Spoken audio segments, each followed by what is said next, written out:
need to feed 5 people or 5,000, the team at Jason's Deli, they have the credentials and the commitment to keep you satisfied. Freshness is nearby at Jason's Deli with locations at Ridgeway in the Park Place Center, Poplar and Highland, Germantown Road in Cordova, and on Goodman Road in Olive Branch. Jason's Deli. It's wholesome food and no surprises.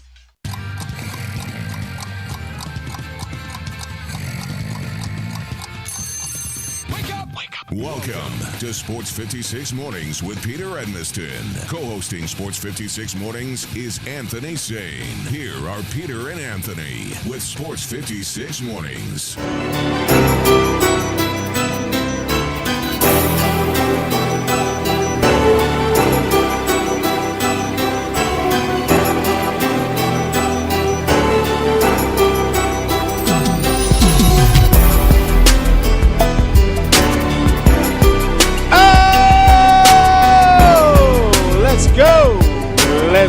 Let's go, yeah. Welcome in, everybody, to an all-new edition of Sports 56 Mornings right here in the Family Leisure Studios across the entire Mid-South and indeed stretching across the world. Ladies and gentlemen, I'm Peter Edmiston. He is Anthony Sane. No nickname. No, I ain't know all that today. Zach Boyd, a.k.a. Zach Boyd, is producing today's program. The Marquis de Broccoli, the Viceroy, Bok Choy, America's soy toy, ladies and gentlemen. And, of course, he's got 2 middle names. Michael Jordan. Not Zachary Michael Jordan. Michael Jordan. Zachary Michael Jordan Boyd is his name. And NJ, just like in NJ, ladies and gentlemen, in the house. Yep. Great value MJ. Is A NJ. lot of people kept associating my middle names to like Michael Jordan and kept saying like you're related to Michael Jordan. I'm like, no, it's just So Well, what dumb. kind of idiots were you That is talking your to? What kind of dummies were you talking to? You related to Michael Jordan? I wish. Because your middle name is Jordan? Like that inheritance is crazy. Doesn't make any sense. Well, Jordan does have some, folks out there, so wouldn't be the craziest thing in the world. He definitely has a family. So There's some extended folks out. The tentacles extend out a little bit, so you never know. Welcome in. It is no surprise, a little bit chilly out there today. Gonna be a little bit warmer though. High close to mid 50s. So actually, that's gonna be pretty temperate, pretty nice day. Awesome. Have you been outside today? I haven't been outside today now. Yeah, those of us who actually leave their house to do the show. Yeah, I haven't been outside. Yeah, we're aware that it's not cold at all. It feels great outside. Great. It's a little chilly to me though. I'll tell you that. But you haven't been outside. See, this is on par with the dogs don't know they're alive. That was this making this. This is on par with that. We're never gonna know that. Listen, I know it's 48 degrees outside. That's kind of chilly to me. No, it feels good outside. Like it feels Okay. great. All right. I'll take your word for it. Like I said, I haven't been outside, so I don't know. seems like it would be chilly to me, but that's neither here nor there. I guess. Today there will be a little bit of rain this afternoon. I'll just tell you that. On your way home from work, those of you that have to go home, you get a little bit of rain on your way home from work. So just kind of FYI on that. Otherwise, should be a nice day today. We're going to talk a whole lot today about college hoops, including you know what? I mean, man, look. You don't look. The old saying goes, "You don't look a gift horse in the mouth." That's what I always say anyway. I don't look a gift horse in the mouth. So when the Tigers keep winning games, I'm not going to complain. I'm not going to say, "Oh, they should do this, they should do that," or what. No, they keep on winning, even if it's against subpar opposition. Hey, take those wins, right? Mm-hmm. Tigers win again last night with a 45-point second half as they kind of kicked it up a little bit. Once again, that first half a little problematic for the Tigers. Not always getting off to the best start, but they usually have a very strong second half, and they win. And it's important to say that they win because last night was one of those nights in college basketball where a lot of weird things went down, including East Carolina beating Houston somehow. Houston, who was, has been playing spectacular, one of the best teams in the country. Right. Not just the And conference, they in go the into country. East Carolina, and we watched East Carolina play. I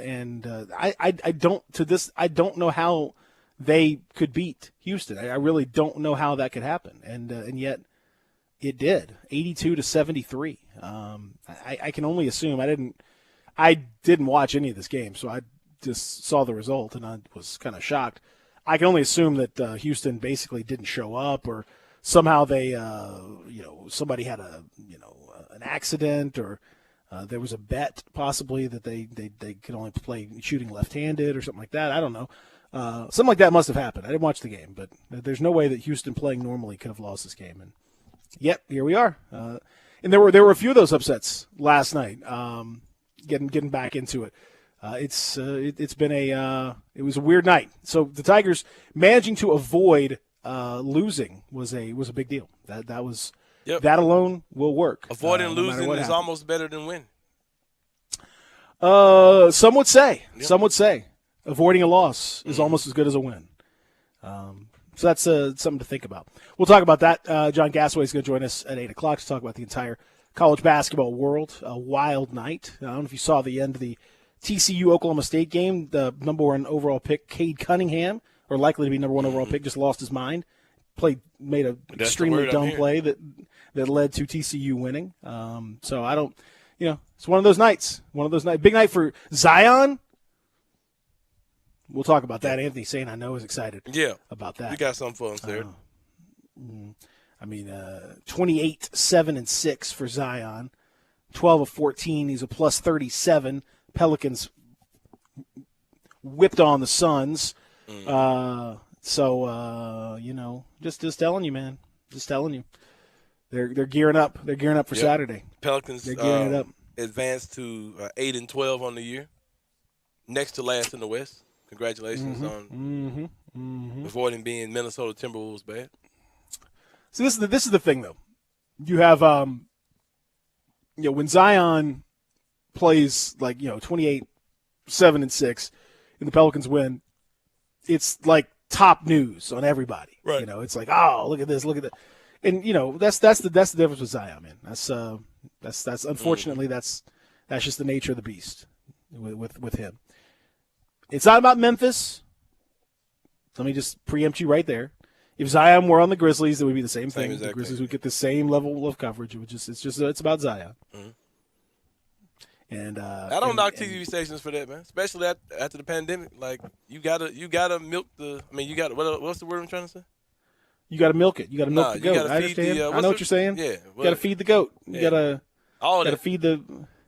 Yeah, you gotta do it. I mean, that's why I don't understand why. Got to put fans two just hands on the udders. You know what I mean? You got to Yeah. put two hands on the udders. I and don't get squeeze. why That's what I've always fans said. care or get upset about that type of stuff. It's TV Oh, stations man. doing Come what on they now. have to do. You from Memphis? Come on, you from Memphis? You know how it is. Memphis got the chip, the world's largest chip on Yeah, the and I shoulder do, belongs too. to Memphis. I do too, but I get it. I understand. Like they're doing what they think is gonna keep eyes glued to the television, and Ja's not quite there yet. So when he's there, Well, he'll he should there. be. I mean, Yeah, I he think should Ja be, would be there if they let him there. Right. That's the only thing. right.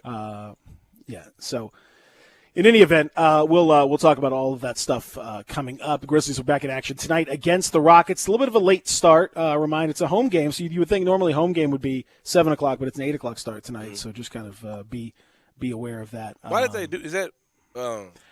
It's these pandemic rescheduled game stuff. They're avoiding. I don't know. I don't know what the deal is, but there's some of them. They're all weirdly scheduled. Like they made some makeup games and they're all like an hour late or so. It's weird. So I'm not sure why they're doing it that way. Right. But it's some kind of something related to the pandemic. I thought initially I thought maybe they're like flexing it to like TV, TNT yeah, or something, but no, they're not doing that. TNT's got the Warriors Dallas tonight, and then Denver and Lakers. So I'll tell you this. no. There's a huge difference between a 7 o'clock start and the 8 o'clock start to me. Because 8 o'clock start means I won't see the second half. Flat out. That's when I started realizing I was getting old, man. And I was like, yeah, when it was a challenge to finish an NBA game. And the 8 o'clock start, no, it ain't going to work out for the home team. Meaning me. Y'all have to tell me about it tomorrow morning. I'll tell you about it. All right, good. Because I'm not much of a sleeper, so I don't I'll be awake. There's no worry about that. Yeah. I'll be awake. But as long as I can figure out a way to catch one of these afternoon naps, that's the key. Oh yeah, there it is. That's the key. Got to catch that afternoon You nap. get that That's in, if man. I can get one of those, then I'm golden. I'm good to go. If I don't, then it's time to brew, another pot of coffee. I'll put 7 or 8 pots of coffee on, and then we'll be good to go. You ever had an afternoon nap that turned into a early sunset nap, and you think you woke up at 3 in the morning? You ever did that? That was yes. That does happen, and that's why if I ever go, I'm always aware of going to nap. Number one rule of nap is I do not nap in the same bed in which I sleep because that freaks me out mentally. I don't like to do that. So I need to find a couch or some other guest room or some other place to nap. Number one, because I just don't like the feeling of I try not to do that. Number two, if I'm going to nap at an hour in which the sun will be setting, I turn on lights before I nap, so as not to wake up to total darkness and and thinking this discombobulated tomorrow. Like what? Yeah, what's happening? What time is it? I have no idea what time it is. Yeah, no, I turn on lights before I do. I got nap discipline. I got rules on this stuff. Have you ever slept at a slightly different angle, and then you're awake but your eyes are closed and you feel like you're flipped on the other side of the bed, like you're unaware of where you are? Has that ever happened to you before? Yeah, you get weird. Just one slight turn, you tilt, like you feel like you're flipped the total opposite way in the bed. If you sleep weird, you wake up. I wake up with my fingers like numb because I slept on my shoulder weird or something. And I'm like, oh man, I can't. No, this is. I do that all the time. Nap discipline is number one. That's very important. Everybody out there, if you're taking naps, you gotta have nap discipline. That's key. So just be aware of that. If you're an early riser, or if you're a late night, or if you're working third shift or something like that, and naps are a part of your day. You gotta have nap discipline. That's key. Talk to in NBA players; they'll tell you nap discipline key. Very important. That mid-afternoon nap is clutch, and I try to stop myself from doing it, but sometimes I just can't avoid it. But I feel like I'm Spanish in that regard. It's another reason why me and Marcus all get along so well. Right. Because that siesta, you got to have that siesta. You eat like a late lunch. I'm like a late lunch, late dinner guy. Like I would prefer, and if I had my druthers, my schedule, I'd eat lunch at like 1:30 or 2. Then I'd take a little nap till about 4:30 ish. And then I'd do work till about 7:30 or 8ish, and then I'd eat dinner about 9. And then I'd go. That would be my schedule. If I could do my thing, that would. But see, I deal with being. I can't. It doesn't work. Doesn't work that way. I deal with being a prisoner of my phone. I ain't gonna lie to you, because if something's happening, or I feel like something's happening, I'll wake up in the middle of the night just to check and see if anything happened. I'm literally I have to put it on Do Not Disturb. Yeah, you're addicted. All kind of weird.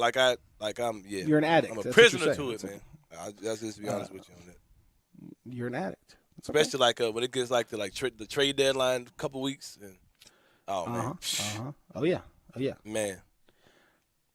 There's no question about that. If you want to get in touch with us, you can 67129 on the First Bank text line. 67129 on the First Bank text line. Feel free to text in to us. If you have not texted us before, well, you can rectify that. We love first-time texters, but you do have to do one thing one time, and that is to simply text 56JOIN to 67129. Do that one time. One time. And then you're good to go. Then your phone will be locked and loaded, and you'll be ready to roll with us. 67129 on that First Bank text line, 360-8255 on the First Bank phone line if you want to dial up, 360-8255.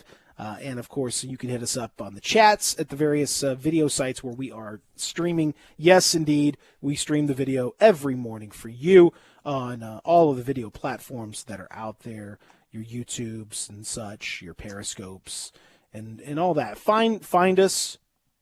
We're there for you.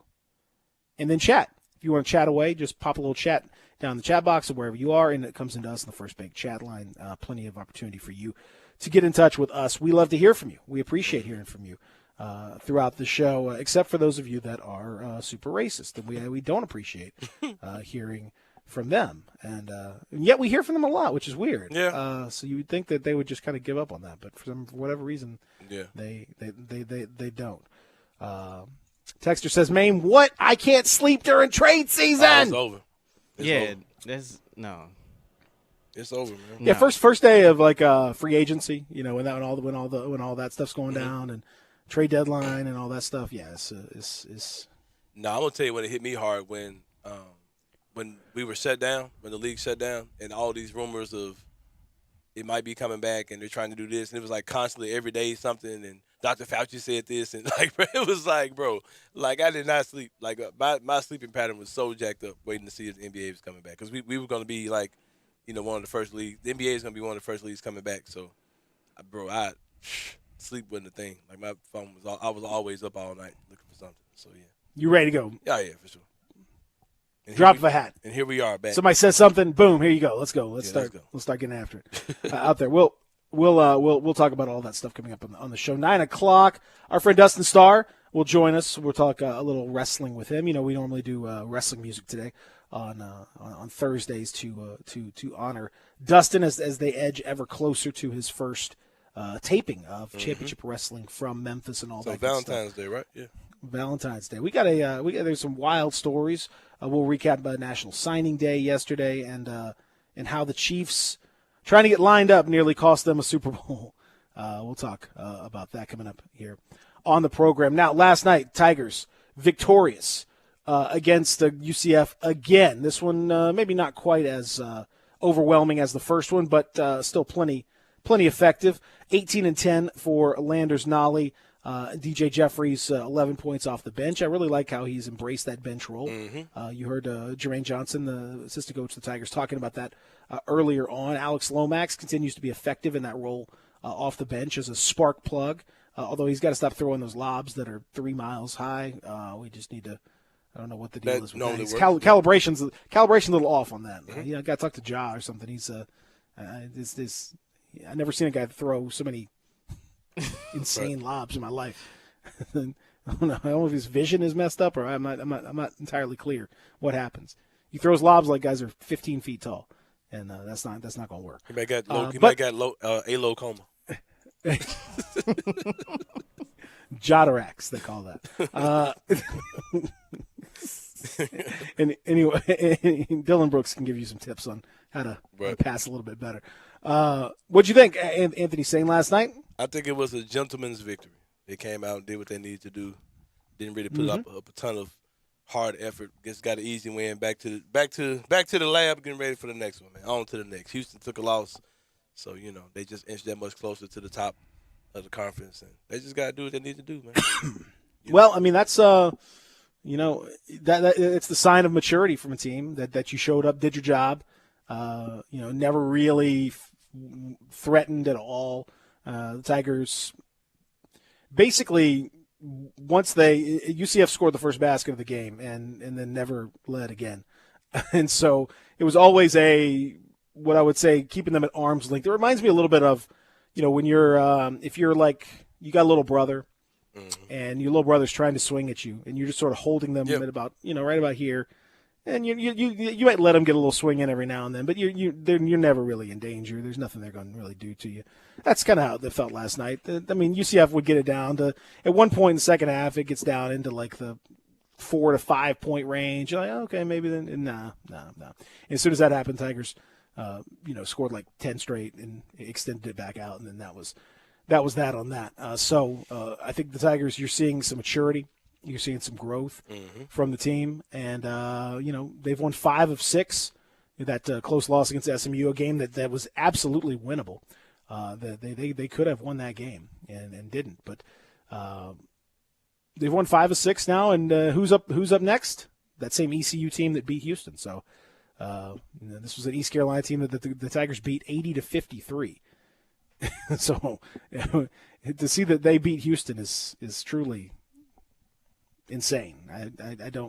I genuinely don't know how that could have possibly happened. I guess I'll have to go back and watch that game because I can't imagine how it could happen. I know what happened. I still don't believe it.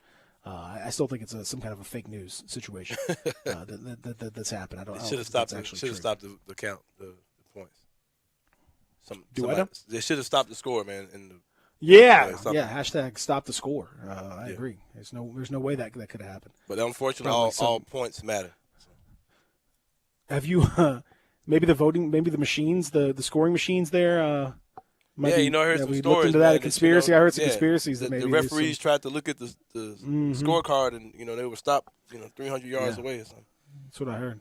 I heard that there's some Venezuela was involved somehow in making the scoring machines at East Carolina. So they said that there was something to think about. There were Houston points floating in the river there were points that had Houston written on them. That people found floating down the river. I know. The Houston River, as a matter of fact, is where the Houston. Oh, this is incredible. It's the kind of stuff they won't tell you. This is the kind of stuff you don't hear on the mainstream media. Yeah, they were going down the Houston River. The lame stream media, that you don't hear that stuff. So it's vital that we give that kind of information out there to the people. Wait, what? Has nothing to do with nothing, but that's fine. Has nothing to do with that's fine. Is that the Lion offense where they lie about stuff? Yeah.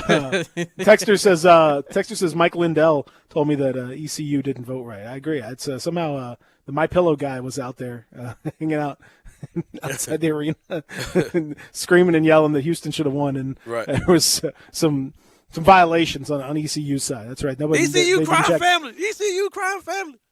They didn't check IDs right. for any of the players that came out there. That's some real scurrilous business that's out there. Yeah, Houston. My understanding is that if they just looked at that scorers table, they'd see all of it, but they won't let them look at it for some reason. Houston fans should really be in the uproar. They should do something about this.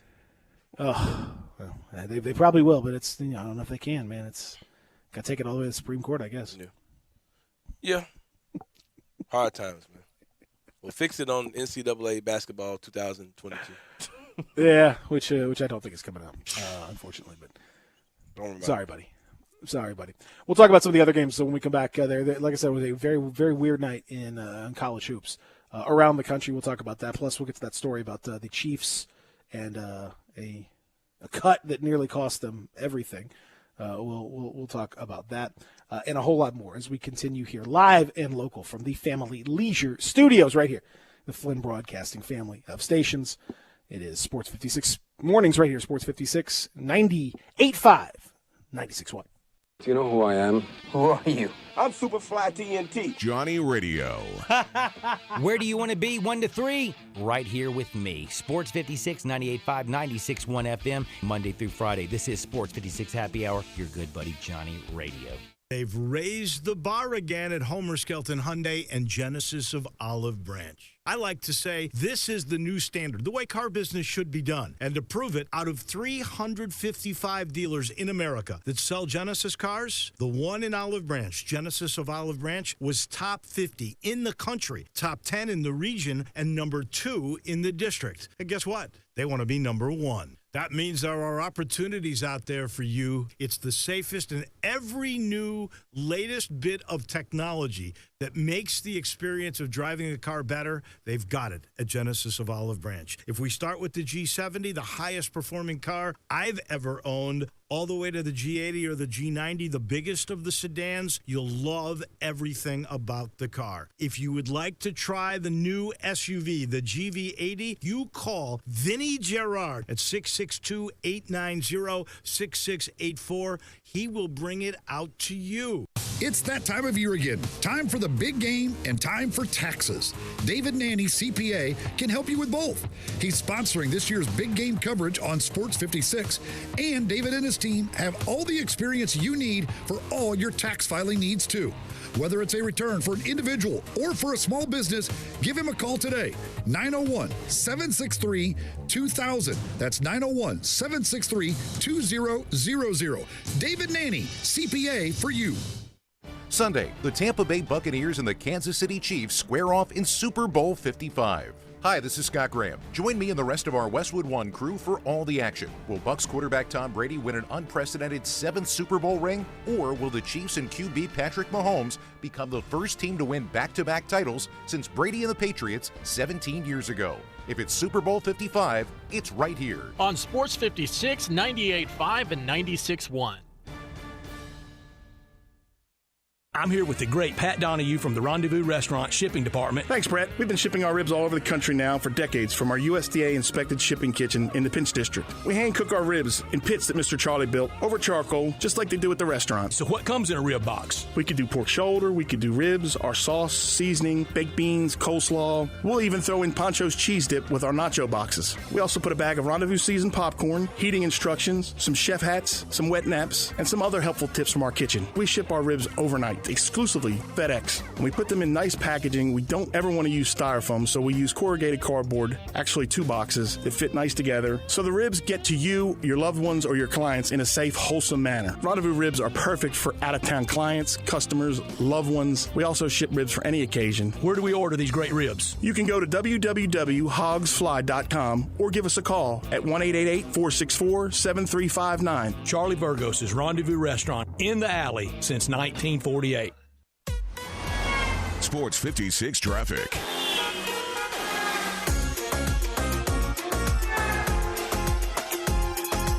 We worked in several accidents this morning. We got a crash on Appleton Road northbound over I-40. Crash on Jackson Avenue at Watkins Street. Accident on Shelby Drive at Germantown Road extended by Riverdale. Also, we working an accident on Elvis Presley at Brooks Road, and also Winchester at Gemini Drive. And that is your Sports 56 traffic update. Welcome back to Sports 56 Mornings with Peter Edmiston. Yes, I will be good, I promise. Co-hosting Sports 56 Mornings is Anthony Sane. That's great, man. Now, back to Peter and Anthony. I'm on my own, against the wall. The pressure's building, but no, I will never fall. Instead of crying, y'all know what's hear up. me roar. And now I see that I'm way better Kind of sounds like something you might hear on Hot 107.1 That's true. over on the Flint family of stations. You know where else Down you the might hear dial a this? bit. Huh? You know where else you might hear this? Where? In Gabe's playlist. Oh! Gabe has like this huge wrestling song playlist. I don't even know how he made it. Like, he just got this huge, like, super immersive playlist that he made. He got an archive. Yes, and this song, I know I this love song it. is in I there. love it. I love it. I used to do that. That's awesome. Gabe has, I used to do that. yeah, same he's thing. got a playlist, man. Like, he's a Bianca Belair fan. I fool with him. We have a Twitter thing going between the two of us. You think she's between the two of you, huh? Yeah. I mentioned her in a tweet when I went to the what's it called? NXT show. Yeah. She liked my tweet, so we basically, So basically, that's you. So guys basically, are she tight. followed me, Yeah. Right. Pretty much. Did you tag her? Yeah, of course I did. Okay. All right. Well, then no, she didn't know. She just checked her mentions. And she's from Knoxville, but I gave her the Memphis pass. I basically say she's from Memphis. I kind of stole her from East. She understood the lingo, man. When Sane tags you, you got to respond. You got to respond. It's like that kid. It's like that kid who went from Tennessee and Rock Taylor, the kid from Oxford, who was started at Tennessee, and then Tennessee didn't want him, and he's in Memphis. It's the same kind of thing. Like Bianca's, she's not you're taking her into Memphis. That's beautiful. Yeah, you're reaching out to folks like that. The way she does her thing in the ring, kind of like it was new to me. Like I wasn't ready for it. Cause she's like, she hits you with some stuff every now and then. Yeah, cause she's like, no, I mean, like she comes to the ring, and she's got like this 4 foot long weave ponytail. It's like, oh, okay, that's pretty hoodish. I can vibe with it. And she's swinging it. She's like popping gum, got big hoop earrings. You know what I mean? I'm like, oh, okay. She definitely got a whole look going for sure. And then some dude was like, get your fat out the ring. And then after the match, she like walks up to the dude like she's like fat wear. She like flexes her abs, like slaps her hip, like fat wear. And walks off. I was like, oh, okay. Yeah, that dude was probably into that. So I don't. That's what he wanted right there. So but shout out to Bianca Belair. You know what I'm saying? Royal Rumble. Yeah. Man, my tongue is dead. Shout out to Belair. Royal Rumble winner. Bonka Bear. Royal Rumble champion Bonka Bianca Bar. Belair. Native Memphis. Wonka Bar. Willy Wonka. Yeah. Billy Bonka. I'm trying to wean myself out to energy drinks. I started getting cloudy vision from drinking. Ooh, you guys just stick with regular old coffee, man. Nah, I never drank a cup of coffee in my life. Never. Huh? Never will. You have never? It tastes disgusting for one. How do you know you've never drank it? Because I've tasted it before. I said I've never drank a cup. I've never drank a cup of it, but I've tasted it. Of course, I've tasted it, but it's trash. That's a habit I'll never want to start. You never drank a cup of it, but I've tasted it. Who hadn't tasted coffee before? I haven't. Eli Savoy's never had a peanut butter and jelly sandwich. One of the weirdest. Oh, things. no. For real? Yeah. No. Yeah, coffee is trash. Like I'll drink tea or whatever. And I had to chill out on the energy drinks because I was losing my vision out here. When worth it, you know. Losing your For real. That's why you stick with coffee, man. Coffee's a lot less dangerous. It's gonna be fine. Coffee's great. Yeah, I'm good. That's the Coffee's habit America's treat. That's what it's all about, right there. Extremely good on that. Okay, well, you'll get there. My wife didn't like coffee for a long time, and then now she's into it. So you'll get there. It'll make you feel better. You'll love it. No. But yeah, Just shout gonna out let you to know. Bianca Belair, our Royal Rumble winner, taking on Sasha Banks. We'll talk about that with Dustin Starr when he comes on later on today. Yes, indeed. We'll do that. Thank you for that little plug. Throwing that into the mix. We will talk to them, talk to him about that and so much more. As we mentioned, a crazy night last night in college hoops. We're going to talk about that with John Gassaway. But some of the headlines that you saw, some major upsets, including and this is not so much an upset. I mean, the East Carolina one is definitely an upset. That's just insane. Right there, you had South Carolina dealing with COVID situations. They've had Frank Martin, their coach, has had COVID twice. Not once, but twice. 2-time. That's not what you want. That's not a 2-time situation that you want to deal with. Right there, but they end up going in there and beating Florida in spite of being off for a while. Very Tigerish sort of schedule that they've been on. In some of these situations, Louisville's had to postpone some games. Now, speaking of Florida, the kid Keontae Johnson, who collapsed 2 months ago. Please talk A statement comes out from his family. Said that a series of doctors have cleared him. Said that his collapse was not related to or a result of a previous or current COVID-19 diagnosis. That's good. Said that the University of Florida health treating physicians consulted with other local and national experts who reviewed the imaging and testing related to the case. The unanimous conclusion of all experts is that Keontae's medical emergency was not related to or a result of a current or previous COVID diagnosis. This was doctors from Yale, Vanderbilt, Harvard, University of Washington, and so on and so forth. So. Well, that's good to know. They still have not disclosed his diagnosis and have not said what actually happened in the case, but they do say it's not COVID. That's great news for the world of sports. So that is indeed good. Hopefully, that story was so they strange figure to out me. what's going on. Hopefully, figure out what's going on because it's a scary deal for sure. When that happened and the speculation that it might have been COVID related happened, like I thought for sure that was going to affect everything. And it didn't. And then that news comes out, and it's like, oh, okay, good. But it's like, dude, that's kind of a big deal. Like we saw that they're keeping it quiet, and so I don't know exactly what the I don't know exactly what the situation is. I don't know what's really going on with him because they have not mentioned what actually did happen and what is going on. So I don't know what's the situation there. But again, it's his prerogative. That's his deal. So. He's very much capable of doing his own thing. So we're not gonna pry if he doesn't want to. Oh yeah, for sure. Reveal I just mean like the information fact that it wasn't COVID related. I think that's a big deal. Like the fact that you kind of because if you got a case out there that says, hey, if you had COVID, there's a good chance, and you're playing a pro sport, there's a good chance you could collapse on the court. Like the fact that the one case that we've seen of that case doesn't exist anymore. I think that's kind of a big deal. Absolutely, huge deal. It just seems like that's like not being. I don't know. Maybe I'm looking too deep into it. But yeah. Let me know when I can talk about the JV and Grayson stuff. That's what I want to talk about. We'll get there. We'll get there here momentarily. Well, I'll be over Fred taking a Hoiberg. mid-morning nap. Wake me up when that.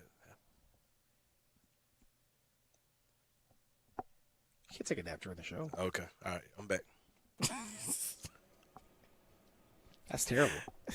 Peter, are you sure you've never taken a nap during these morning show? Any version of it? Nope. Because there was a time on the show. I had a co-host one time where that did, but I had there was a running joke that we used to wonder what you were doing during a certain segment of the show where you were like not on this. I think you were familiar with what time I'm talking about. I was not napping. I was not asleep. So I can. He's like, man, I wonder what Peter's doing right now, man. Yeah, I can tell you that I was not sleeping. If that is the question, I can answer that question for you right there. Sometimes it was I had to take a little bit of a break during a couple segments that happened from time to time. Now, Fred Hoiberg, Nebraska basketball coach, said that he was scared after his severe COVID case because he's had heart surgeries and he had major chest pains and all kinds of situations. He, 2 assistants, a graduate assistants, 9 players, and a student manager all tested positive for COVID in the pretty extensive outbreak that happened in Nebraska's situation. It was a pretty rough situation there. Shaka Smart, also Texas men's basketball coach, said he had significant COVID symptoms as well. He had some major problems. It was not a walk in the park for him, is what he said. He said he had significant symptoms. So something that you don't want to get a piece of. The other thing that they'll tell folks is that as you continue to hear about people getting vaccinated and hopefully getting more and more vaccines out there to everybody. But I know that one of the big things people talk about was, there's not. What about the death rate? And all this stuff, death rate, blah, blah, blah. Well, death rate's pretty bad. Number one, right? Let's not act like 500,000 nearly people. 450. Yeah, 450,000 people is a lot of people. But in any event, very, very sad. Lots of tragedy, lots of heartache, lots of families that will never be the same. But unfortunately, because we've allowed cases to expand to the point where they have. Now you see these sort of mutations and these variants that have come into the play, and now you see there's 3 or 4 that are making the rounds and are more transmissible than the other ones, and in some cases they are more deadly or a little bit resistant to some of the vaccine stuff. That's a lot of that is because we just let this thing run wild, right? And that's one of the reasons why you want to get case numbers down, because the more cases that are out there, the more chances there are for it can turn into these sorts of mutations and changes and that kind of stuff. So that is a real thing. Now the Grizzlies are still dealing with their own COVID-related stuff as they play tonight, 8:00 tip-off, but they will once again not have Grayson Allen or Jonas Valanciunas because of health and safety protocols, aka COVID. Situation. Anthony saying you wanted to talk about this, so yeah, I need some music. Have at it. I need some music, Zach. Just disappointed, man. Our fan base. Every time I assume that we're not,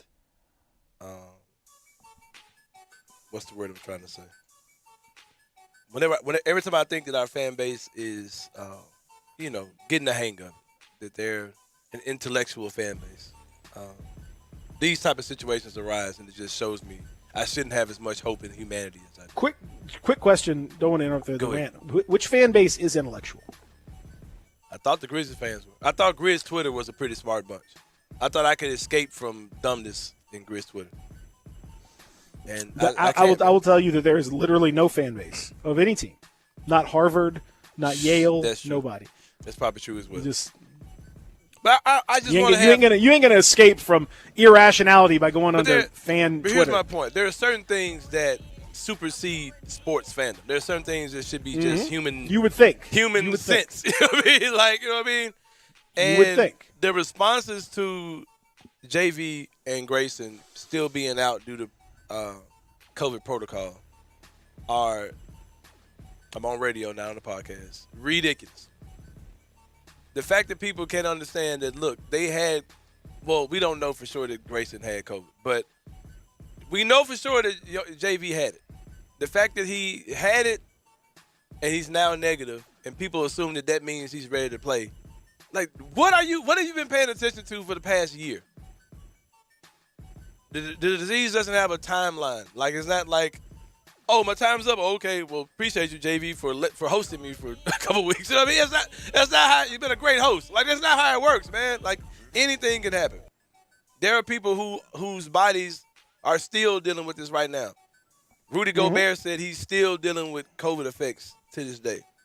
Oh, absolutely. Rudy Gobert got COVID back in Rudy Bear, the old March Rudy Bear. of 2020. He said he's still dealing after with licking microphones and right. stuff. I mean, you know. He said he's still dealing with it. We ain't seen Jimmy Butler. Have you seen Jimmy Butler at all this year? Karl Anthony Towns. Like, it's just because he's negative, they're like, well, why is he traveling with the team? Because he's not dead. I mean, it doesn't mean he can't get it. It doesn't mean he can't, like, live life. But that also means that he necessarily may not be able to play high-level sports at this time. And that could last for a long time. We don't know. We need to be worried about JV and Grayson as people and not worrying about, is there some conspiracy behind? No. Let them dudes get themselves together, man, and they'll play when they're ready to play. And this is a byproduct of handling COVID the way that we have. We've handled it like something's wrong with us. Like we're not capable of understanding how serious this is. And now that we're seeing the effects of it, it's like we don't understand. Like this is COVID. This is what it does. It affects your respiratory system. It affects things that we don't even understand sometimes.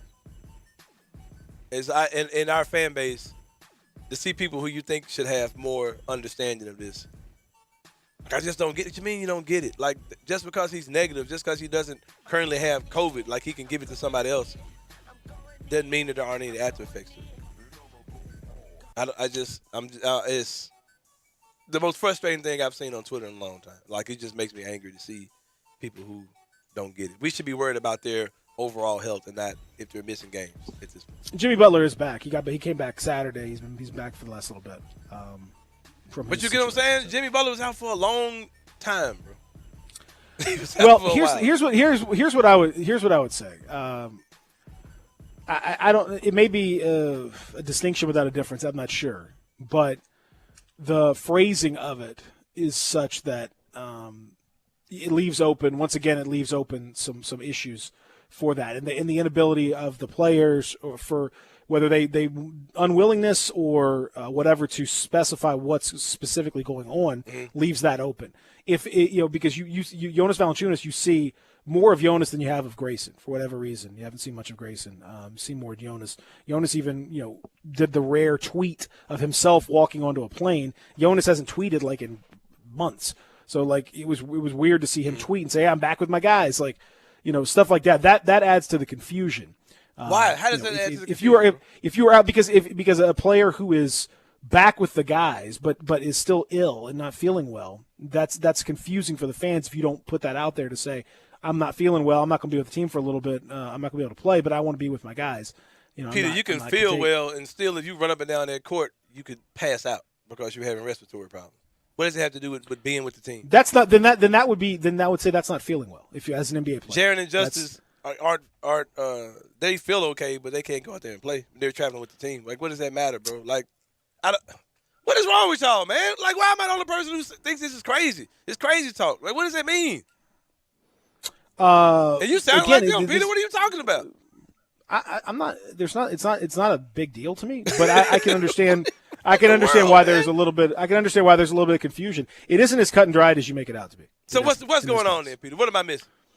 No. I'm not saying the situation is. I don't really know. I don't know if it's specifically that they're having issues related to it, that they're because. What you would hear from the team if in fact, well, I'll tell you what. Let's take a break and we'll come back and I'll explain to you what the difference is. The difference. This is Twitter respiratory specialist Peter Evanson. Check coming back. I'm not. It's nothing. No, to I'm do joking with with you, specialist. No. You're the one who's the respiratory specialist. You're the one who's talking about how guys can't do this and can't do that. Crazy. Hey, that's you today. Today you are amateur pulmonary doctor Anthony Sane joining us on the program today. If that's the case, man, whatever's going on, like why are people acting like it has to have a timeline? I told you. We'll come back. We'll talk about it. We'll talk about it. Let's get back to the Family Leisure Studios. Real Sports Talk. Sports 56, 98.5, 96.1. Catch Super Bowl 55 this Sunday, right here on Sports 56, 98.5, and 96.1. The Winter Collection sale now until March at Lexus of Memphis at 2600 Ridgeway and online at lexusofmemphis.com. Your one and only Lexus dealership in Memphis. This great Winter Collection sales event has super special financing offers featuring the flagship LS500 and Lexus named the #1 certified pre-owned program in the industry for the 4th straight year by U.S. News and World Report. The Winter Collection sale now until March at Lexus of Memphis. Experience amazing at Lexus of Memphis. At Jason's Deli, when you're dining in or picking up curbside, you can expect wholesome food and no surprises, just delicious sandwiches, crisp salads, and quick quality meals made with the freshest ingredients and no artificial trans fats, MSG, high fructose corn syrup, or artificial colors and dyes. Around here, a lot of thought goes into what we put into our food and what we take out of it, because you're not just taking a bite, you're getting a taste of who we are. New items are constantly being created to expand our menu for all tastes and special diets with vegan and gluten-free options available. Convenience and on-time delivery you can count on. It's just a click away at jasonsdeli.com, so whether you need to feed 5 people or 5,000, the team at Jason's Deli, they have the credentials and the commitment to keep you satisfied. Freshness is nearby at Jason's Deli with locations at Ridgeway in the Park Place Center, Poplar and Highland, Germantown Road in Cordova, and on Goodman Road in Olive Branch. Jason's Deli. It's wholesome food and no surprises. Does learning a language feel like this? No habla español? Hablo. It's hablo? Yes. It's hablo. Bon dia, like good day, good morning, I think. I can say, je m'appelle David, but that's probably it. When you learn a language, you want to actually use it. Babbel is designed with that goal in mind. This year is my year to get fluent in Spanish, and Babbel is definitely going to help me do that. The app is so easy to use, and it's so practical. It helps you learn things that you will actually need. Since my husband is from Guatemala, I'll apply what I've learned in Babbel to our real-life situations. I've tried other language learning apps and nothing really stuck.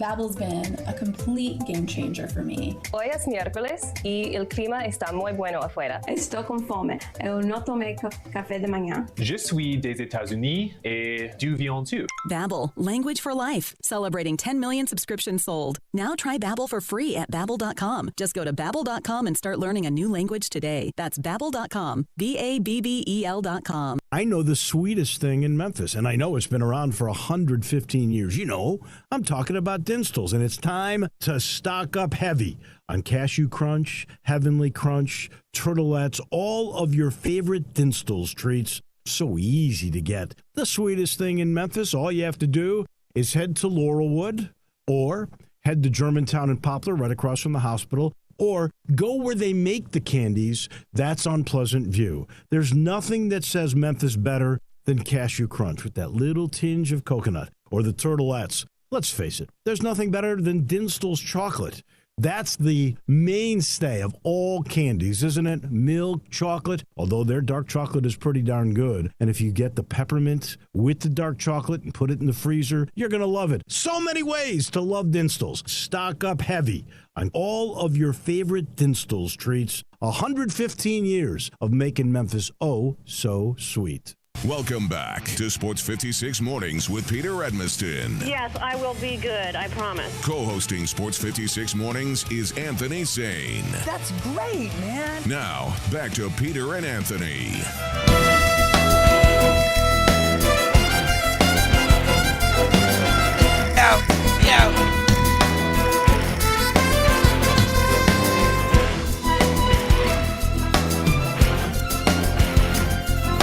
Alberto Del Rio!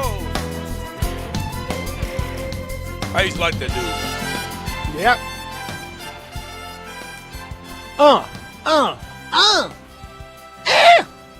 Welcome back. Hour number 1. You're not going to hear this on Sunny 103.1, I don't think. But you'll hear some other great classics over there in the Flynn family stations. We could add that as a special request. We were talking about the NBA's COVID situation and about the how weird y'all are. I don't think. I think you're upset about this whole Jonas and Grayson Allen situation, that people are reacting like that they're wondering what's going on. Why wouldn't they wonder that? I'm wondering what's going on with you. I think it's safe to assume you the king of the I'm going to find out the real story. The king of the conspiracy theory because is willing to take everything at face value. I don't. That's the part I don't understand. Because this is one of those things where it doesn't really matter. If it's something COVID related, I ain't touching it. Because it could be something way bigger again. I don't. Than but the point is for Grizzlies fans again. Jonas Valanciunas and Grayson Allen still out for tonight's game because of COVID protocols, and people are asking the question about what the situation is. Health and safety protocols, the NBA calls it. Now, there's nobody that they actually have not, which is unique for the NBA. They have not the actual protocols have not leaked that I'm aware of from anyone. The NBA sent out about 150-page thing with all the protocols. People have alluded to some of them, but the actual document I got it is at the not house. leaked. I got it. Not the one. No, you don't. You don't have this one. I promise you. You don't have the one. How you know who I know, bro? 3 weeks ago. How you know? How you know? Man, don't ever tell me what I got, bro. How you know who I know, bro? Put it out there then. For what? You got it. I told you I don't put nothing out.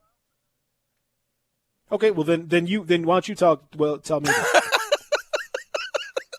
Explain this to me, okay?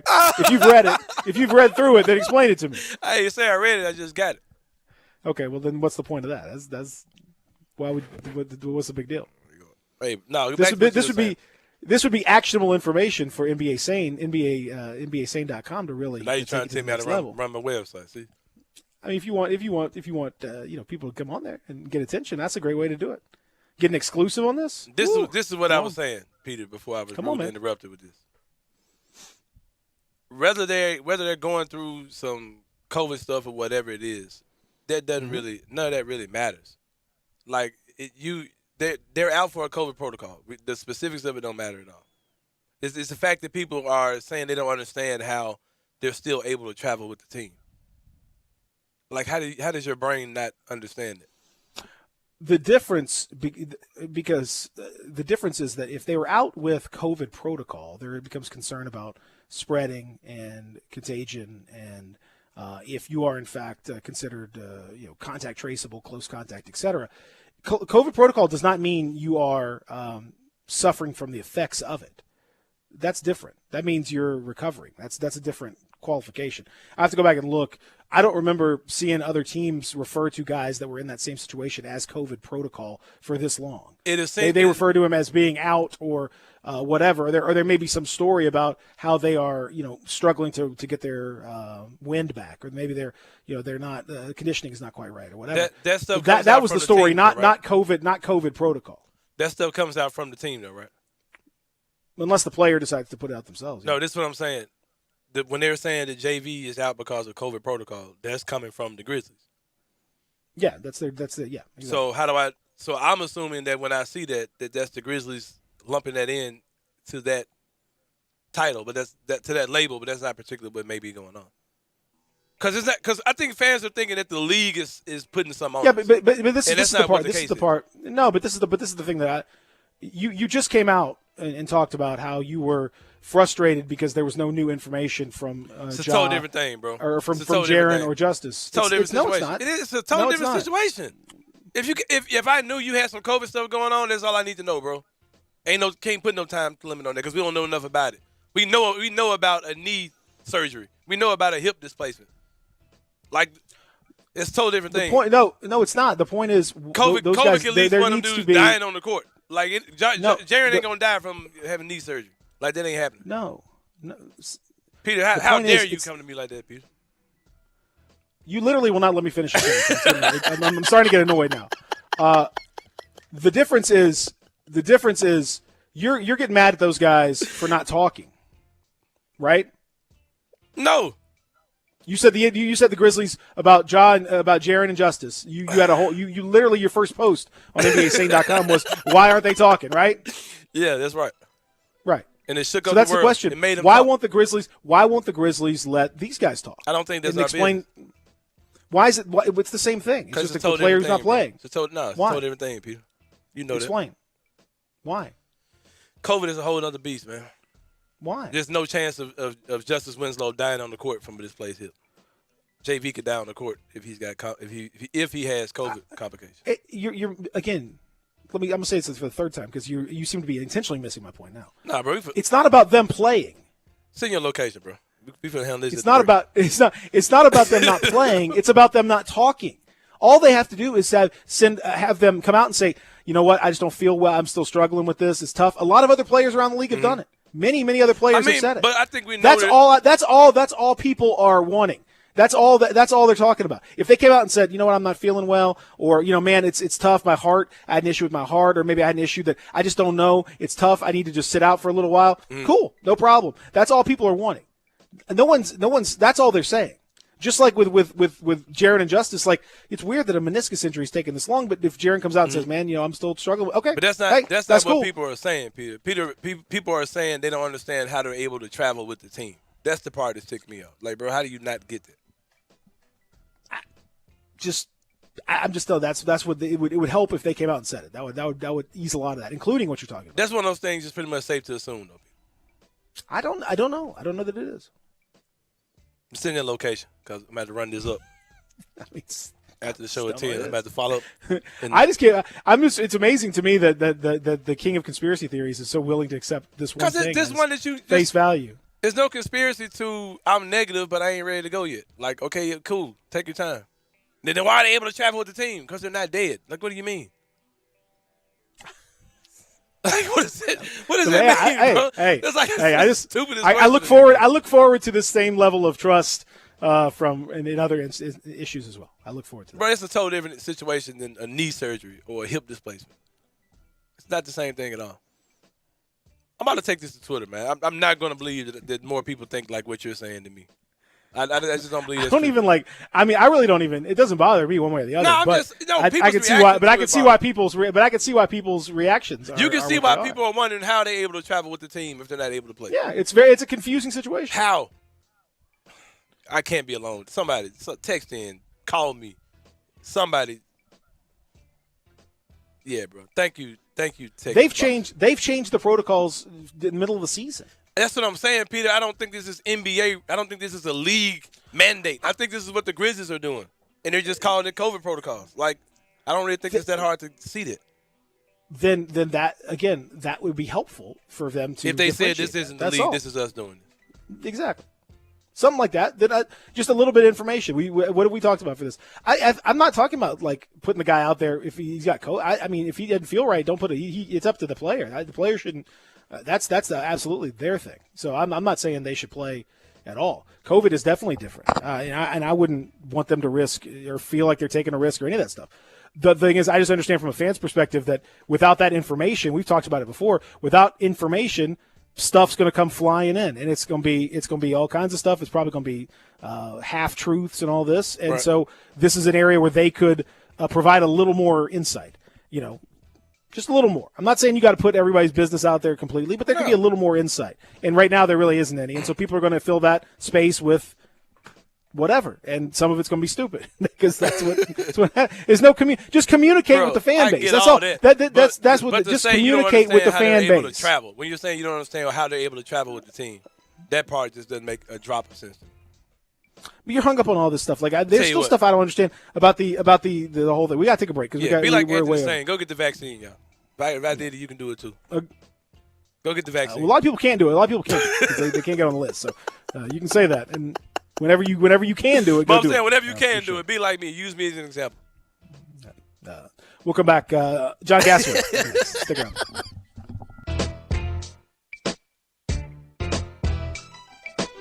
Looking for a new home? Trying to sell your old home? Call Rule Smith of RE/MAX Experts for all your real estate needs. Buying or selling, you need a real estate expert like Rule Smith, 901-304-7827. Rule Smith is licensed in Tennessee with a decade of experience in the greater Memphis area. He knows the ins and outs of buying and selling a home, and he makes it easy for you. Count on Rule Smith's honest, no-nonsense approach to get the home you want, the home you need, and the home you can count on. Whether it's your first home, your next home, or your dream home, call real estate professional Rule Smith, 901-304-7827. That's 304-7827. Visit yourgermantownagent.com today. Again, yourgermantownagent.com. Call Rule Smith's cell phone today, 901-304-7827, or call the RE/MAX Experts office at 901-685-6000, and let Rule Smith rule your real estate needs. When you think about Memphis-style hot wings, you better be thinking about Crumpy's Hot Wings, because they're made from the freshest ingredients and always delivering that mouth-watering taste that you expect from your hot wings. Now you can visit their new location at 420 South Germantown Parkway. You can also call them 901-207-1273 and see for yourself why Crumpy's is simply the best. Ask for the Sports 56 Special, which is 20 pieces of whole wings, large fries, and 4 drinks at just $38 for your family or group gatherings. Crumpy's Hot Wings, simply the best. They've raised the bar again at Homer Skelton Hyundai and Genesis of Olive Branch. I like to say this is the new standard, the way car business should be done. And to prove it, out of 355 dealers in America that sell Genesis cars, the one in Olive Branch, Genesis of Olive Branch, was top 50 in the country, top 10 in the region, and number 2 in the district. And guess what? They want to be number 1. That means there are opportunities out there for you. It's the safest, and every new latest bit of technology that makes the experience of driving a car better, they've got it at Genesis of Olive Branch. If we start with the G70, the highest performing car I've ever owned, all the way to the G80 or the G90, the biggest of the sedans, you'll love everything about the car. If you would like to try the new SUV, the GV80, you call Vinny Gerard at 662-890-6684. He will bring it out to you. Does learning a language feel like this? No habla español? Hablo. It's hablo? Yes. It's hablo. Bom dia, like good day, good morning, I think. I can say, je m'appelle David, but that's probably it. When you learn a language, you want to actually use it. Babbel is designed with that goal in mind. This year is my year to get fluent in Spanish, and Babbel is definitely going to help me do that. The app is so easy to use, and it's so practical. It helps you learn things that you will actually need. Since my husband is from Guatemala, I'll apply what I've learned in Babbel to our real-life situations. I've tried other language learning apps and nothing really stuck. Babbel's been a complete game changer for me. Hoy es miércoles y el clima está muy bueno afuera. Estou com fome. Eu não tomei café de manhã. Je suis des États-Unis et du viens-tu? Babbel, language for life, celebrating 10 million subscriptions sold. Now try Babbel for free at Babbel.com. Just go to Babbel.com and start learning a new language today. That's Babbel.com, Babbel.com. Sunday, it's Super Bowl 55 as the Tampa Bay Buccaneers play the Kansas City Chiefs. This is Kevin Harlan. Join me, Kurt Warner, and the rest of our Westwood One crew. Patrick Mahomes and the Chiefs are looking for back-to-back titles. Tom Brady, in his record 10th Super Bowl, leads the Buccaneers. If it's Super Bowl 55, it's right here on Sports 56, 98.5 and 96.1.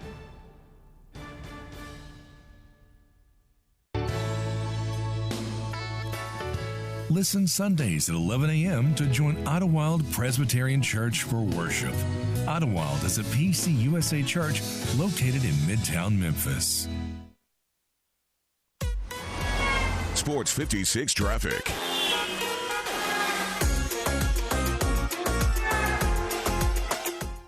Still working crashes on Applin Road northbound over I-40.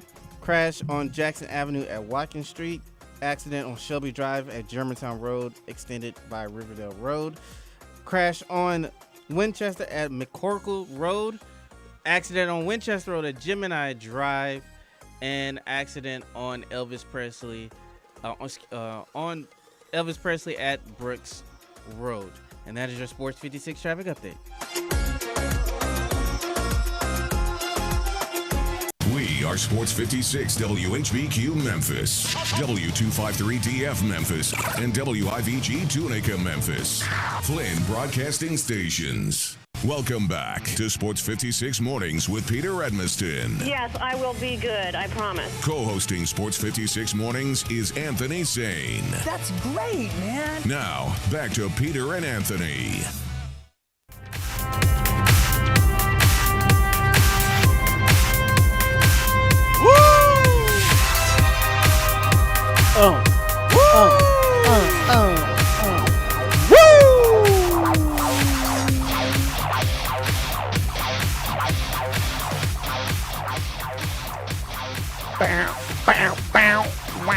Wap, wow, wap, wap, wap.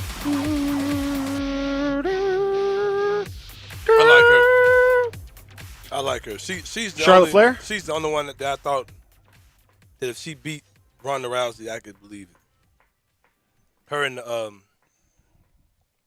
what's the girl that kind of bullies people? She throws the other lady through the table all the time. Was it Becky Lynch? No.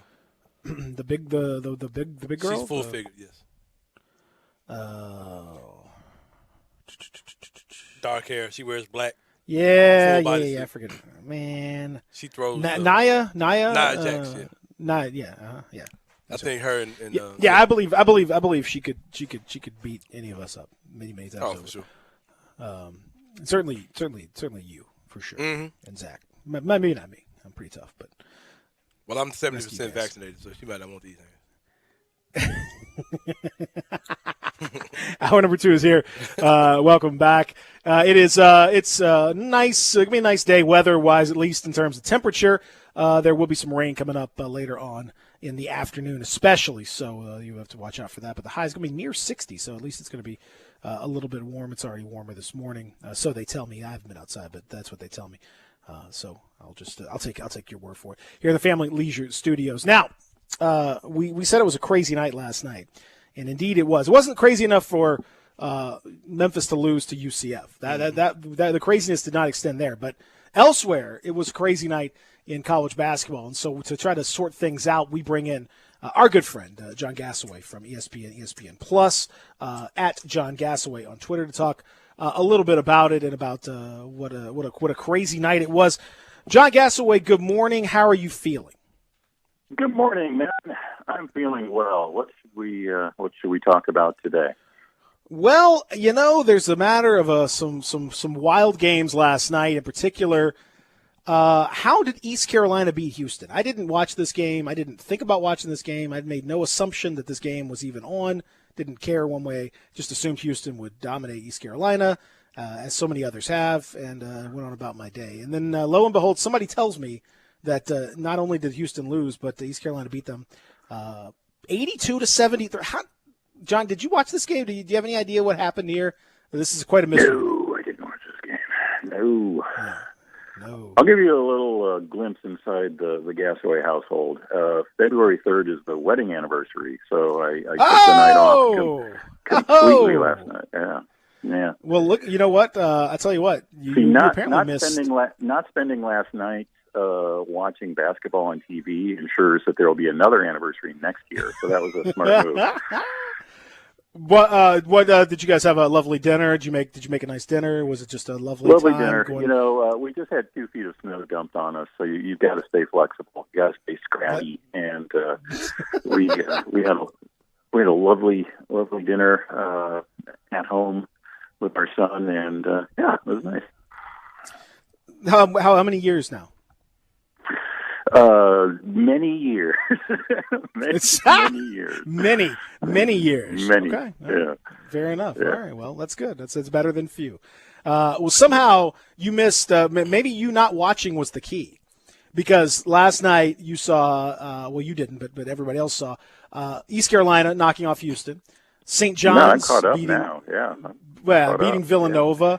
South Carolina, with all manner of COVID situations, beating Florida. Georgetown knocking off Creighton. An insane ending from TCU and Oklahoma State, where Cade Cunningham's, I think his wiring just kind of went on the fritz down the stretch of a very wild game. Again, it was LaSalle beating St. Louis. They're just it was one of those nights. Unless I'm mistaken, you left the big one out. Pitt, Virginia Tech. Pitt and Virginia Tech. Sometimes when Peter's talking, I just kind of zone out, and watch others. Me too, man. I know the feeling, Did you say St. John's beat Villanova? I think so. I thought I did, but maybe I didn't. It's on my list, but maybe I skipped over it. I don't know. Yeah. You may have just zoned out. You may have just zoned out like Anthony Sane does sometimes with me. It's okay. Everybody does. My family, my kids, they zone right out. It's just kind of that's what's going to happen. So what was it the moon in alignment? Was Jupiter in retrograde? What happened here? Yeah, that Houston one is the shocker of all shockers. Joe Dooley's feisty Pirates took them down with a beating. Houston is supposed to have the end-all and be-all defense, and ECU, of all potential American opponents, just went nuts. The good news for Memphis fans who are listening right now, that debacle by Houston, here's your fun fact of the day, that slides Memphis into first place for the best defense in American play so far this year. Woo! Okay. Yeah. Even better than Houston, which isn't supposed to be able to happen. So, well done by the Tigers. They, and that's no fluke. They look good for the whole season at KenPom on defense, and they are legit on that side of the ball. And Houston opened that door, and with the rare 2 home game set against UCF. You don't see that many years. Memphis has that trophy in their case so far. Keep going, Memphis. Well, and speaking of keep going, Memphis, we talked about the Tigers. We had one of their assistant coaches, Jermaine Johnson, on the show. He comes on with us regularly, and we're talking about the changes and the things they've done, adjustments they've made offensively, and you're seeing some of the positivity that comes out of that, and they have kind of bumped it up a little bit on the offensive end. They certainly look better than they looked 2 or 3 weeks ago. Just the pure eye test, when you watch them, you say, okay, all right, that looks like a pretty solid team. And apart from last night, their 3-point shooting has improved tremendously. They're 11-6, 7-3 in conference, as you mentioned, the number 1 defense in the American right now. And if you look at the net ranking and all that stuff, they are, kind of in the 60s-ish kind of area right now. How is it feasible? Is it feasible? Yeah, is it feasible to think that maybe a strong push? Do they have any shot at all at an at-large? Yeah, here's the conundrum. On paper right now, Memphis is playing the quality of basketball of a classic bubble team, and yet they are completely invisible to bubble discussions right now. I mean, completely. Mm-hmm. The net in the 60s, as you say, that's kind of a no-fly zone. 11-6.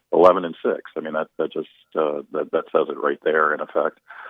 But they're better than their record, and their defense is fantastic, and their offense is coming around. They get 1 shot. No, I'm sorry, they get 2 shots at Houston. That's great.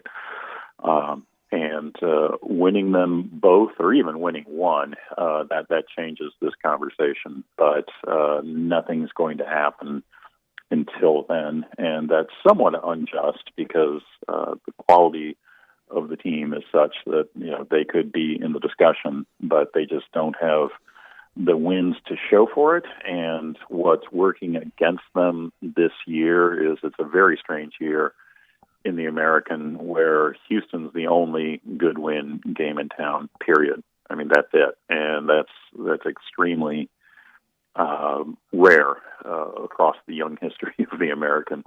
There's usually, we can beat Cincinnati or Wichita State or somebody, and it matters.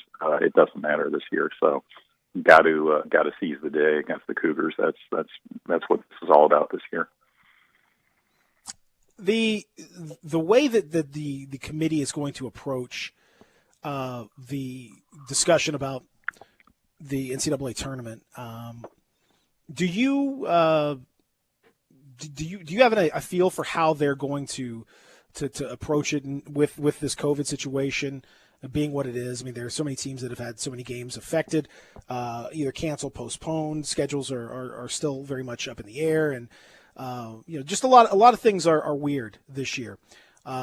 Do we have a feel yet for what this is going to make the bubble discussion and the at-large discussion in particular look like?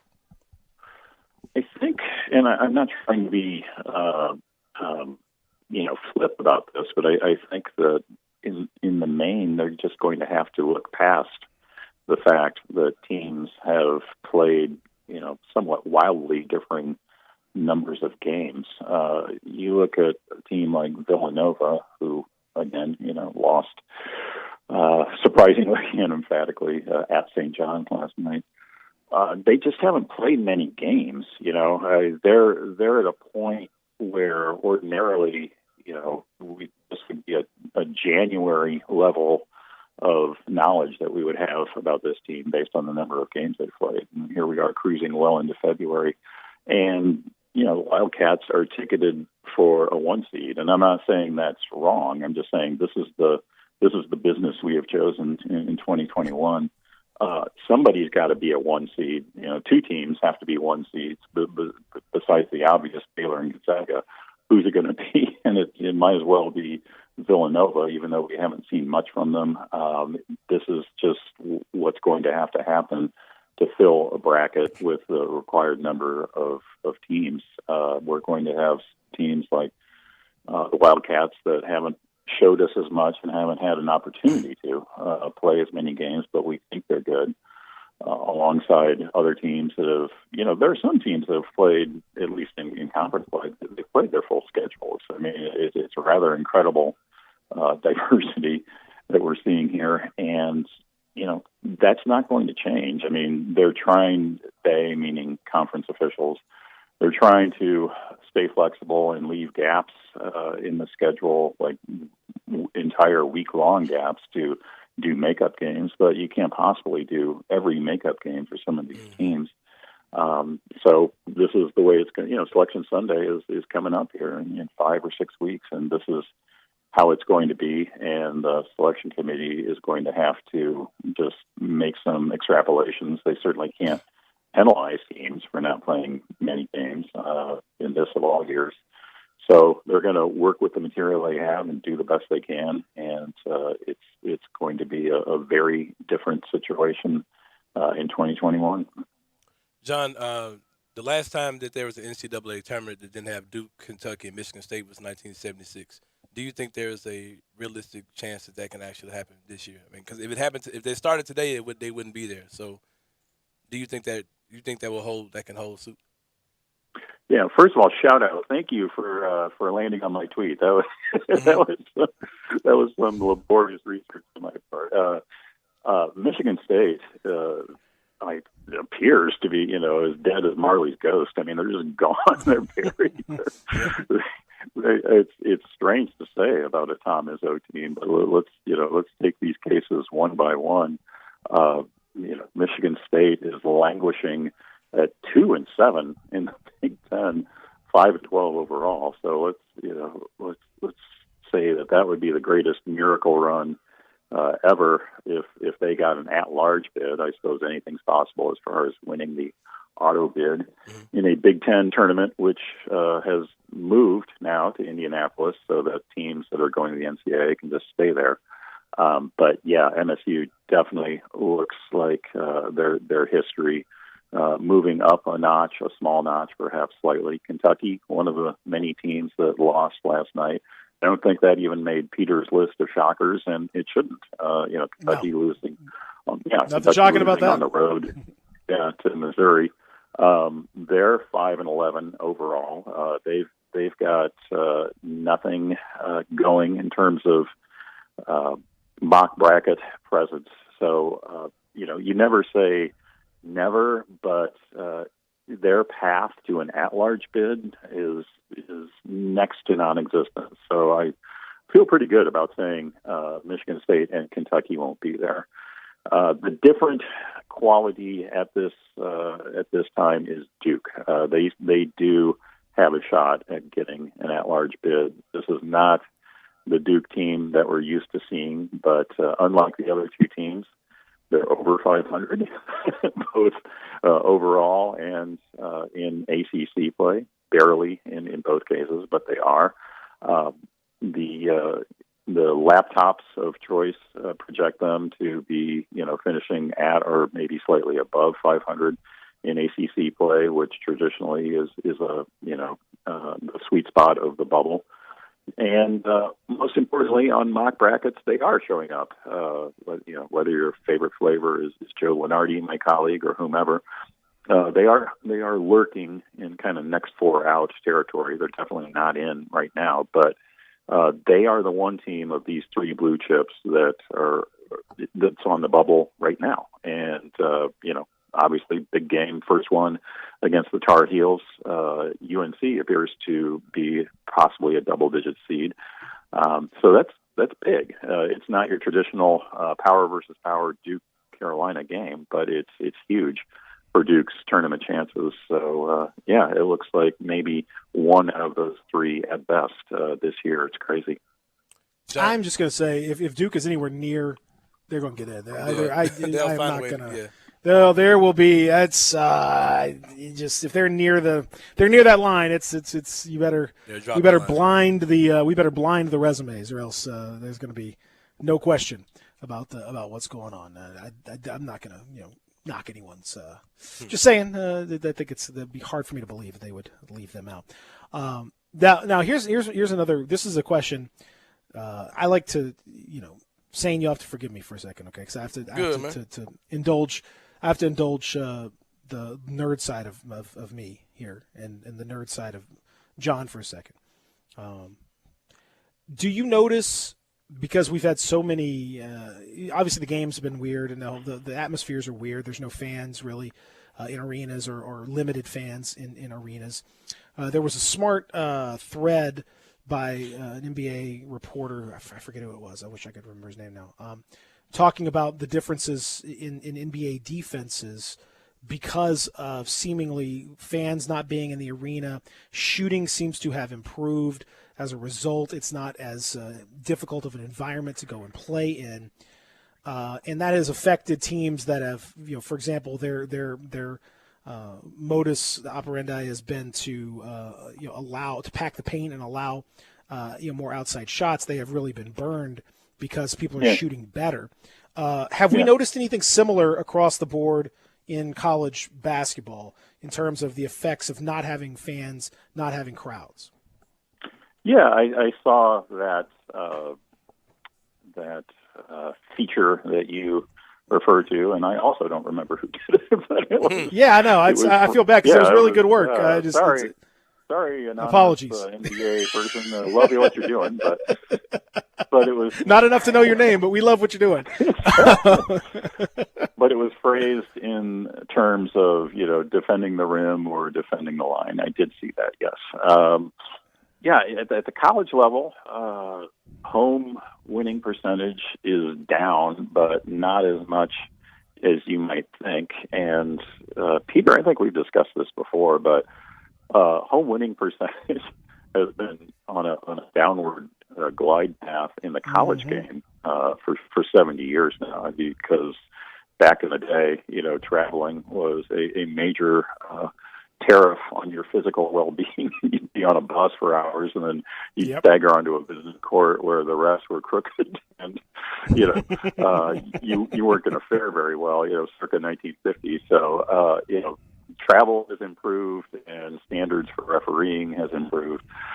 This year with no fans, that does make a measurable difference, but again, probably not as much as people might think. And three-point shooting, and I'm speaking of all across the one here, is a hair better than it was last year. But again, you do expect to see that as players get acclimated to the quote-unquote new three-point line, which is no longer so new. More players are playing who did it last year. Less of an adjustment for them. Still an adjustment for players coming out of high school. So. Yeah, all of these trends are going in that direction, and we do see these things that you speak of at the NBA level. But the difference, as always, when comparing college to NBA, is that we don't see at the college we don't see this parity in talent across the college game that you get at the NBA. There's just a couple dozen or more teams at the NBA level. Those are the best players on the planet Earth, And that is the case in the college game. We get wild talent disparities, and that is what really kicked in at the college level, and what makes it such a great spectating event when we play the NCAA tournament. You get these talent disparities. Can UMBC take down Virginia? Well, obviously can. You just get this shock and awe that you can't really get anyplace else. So, fingers crossed for next month, full-size NCAA tournament. It is the difference. We've talked about it before. No matter how big an upset is in the NBA, if the Wizards were to beat the Lakers or something like that, it's still the 30th best team in the history of the world versus that's as bad as it can get. Whereas this would be the equivalent of I don't know, some second-tier team in France beating the Lakers or something like that. That would be, it's a very different situation. Upsets can only extend so far in the NBA. It just doesn't have the same level of effect. John Gasaway, great stuff. Congratulations to you and your lovely bride and your family. That's a beautiful thing, and I'm glad that you celebrated it. You did the right thing, even though it meant that you had to sacrifice watching a night of incredible upsets. I think you made the right call, my friend. Congratulations. Thank you. I appreciate Continued success on and off the page, if you know what I mean. Thank you. Yes, much appreciated. John Gasaway joining us here at John Gasaway on Twitter, ESPN Plus. Thank you very much, John Gasaway. When we return, we'll talk a little bit about that matchup tonight in the NBA, the Grizzlies and the Rockets. Also, we got to get into the crazy story from Super Bowl week about the Chiefs and the haircuts of doom. We'll discuss that when we continue. Real Sports Talk, Sports 56, 98.5 and 96.1. Same great shows. We welcome you back to Sports 56 Middays. What's up? It's Sports 56 Happy Hour. A new spot on the FM dial. Check out Sports 56 on our new FM home at 98.5. It's that time of year again. Time for the big game and time for taxes. David Nanny, CPA, can help you with both. He's sponsoring this year's big game coverage on Sports 56, and David and his team have all the experience you need for all your tax filing needs, too. Whether it's a return for an individual or for a small business, give him a call today. 901-763-2000. That's 901-763-2000. David Nanny, CPA for you. Hey, we get it. You don't want to be hearing a Progressive commercial right now, so let us tell you something you do want to hear. No one is funnier than you. People laugh just thinking about the things you've said. I'm laughing at one of them right now. Coworkers repeat your jokes at the office, but they're never as good as when you tell them, and shame on them for trying. There. Don't you feel better? You'll also feel better knowing you could save when you bundle home and auto with Progressive. Although I'm sure you'd have a funnier way to say that. Progressive Casualty Insurance Company affiliates and other insurers. Bundle discount not available in all states or situations. Upgrade your commute at Acura of Memphis. Seize the thrill and test drive one of our award-winning models, each packed with cutting-edge technology, luxurious amenities, and a driving experience that's sure to awaken your inner self. Driving shouldn't be a chore, it should be an adventure. Advance your drive today, shop our aggressive lease and finance options now, luxury is waiting at Acura of Memphis, or shop online 24/7, visit AcuraofMemphis.com. It's time, Memphis. Tune into Fox Sports Southeast and watch your next-gen Grizzlies tonight at 7 p.m. when they take on the Houston Rockets, presented by FanDuel Sportsbook. Check out Grizzlies.com for more information. I Buy Houses, 901-406-1101. That's 901-406-1101. I Buy Houses. I Buy Houses will buy a house in any area, in any condition, and yes, it's guaranteed to close in 5 days. If you need to sell your home quickly, call 901-406-1101. If you've been through a divorce, if you lost your job, if you're tired of renters, I Buy Houses can get you your money quickly. I Buy Houses will buy your home in Shelby County, DeSoto County, Memphis, Bartlett, South Haven, Horn Lake, Olive Branch, anywhere and everywhere in between in any condition. And yes, they're open 24 hours a day, 7 days a week. I Buy Houses, 901-406-1101. That's 901-406-1101. Grab that pen, 901-406-1101. I Buy Houses.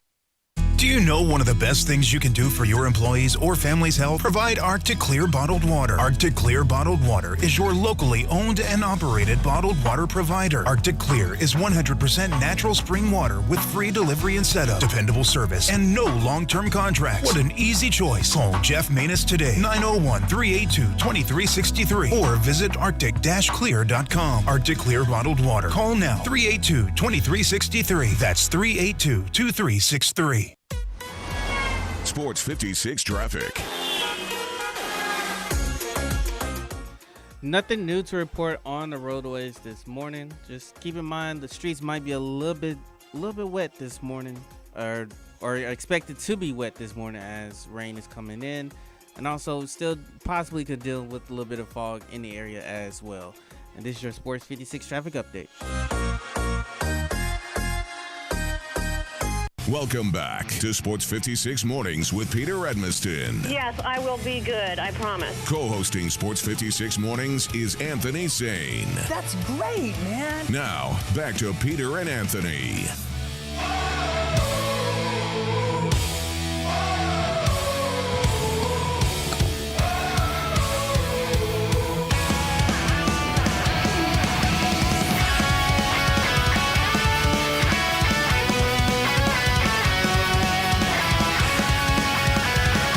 Welcome back. Hour number 2 continues.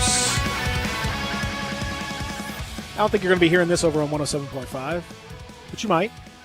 You're going to hear some of the classic hits that you enjoy, though, over there on 107.5 FM. In the meantime, we are Sports 56, 98.5 and 96.1. My name is Peter Edmiston. He is Anthony Sane. Zach Boyd producing today's program. You know, we've talked about Zach getting a haircut. We've talked about Anthony Sane potentially getting a haircut. Your son, young Gabe, got lined up just not too long ago. Looked very good. I mean, I get my haircut once a week, man. Me and my son. What you talking about? Okay, well you put it on social media. I live in the barber so shop. that's why. You said like talk about me potentially getting a haircut. What you talking about, man? I get my haircut. I mean, I'm in the chair once a week, fam. Okay, well I don't see it on social media. So I saw your son, so I don't know. I don't know what the plan is. So here, but the Chiefs were getting themselves taken care of for the Super Bowl. You know, man, it's the Super Bowl. Come on, you gotta look good, right? It's important. It's a big day, and so they were getting their haircut Sunday.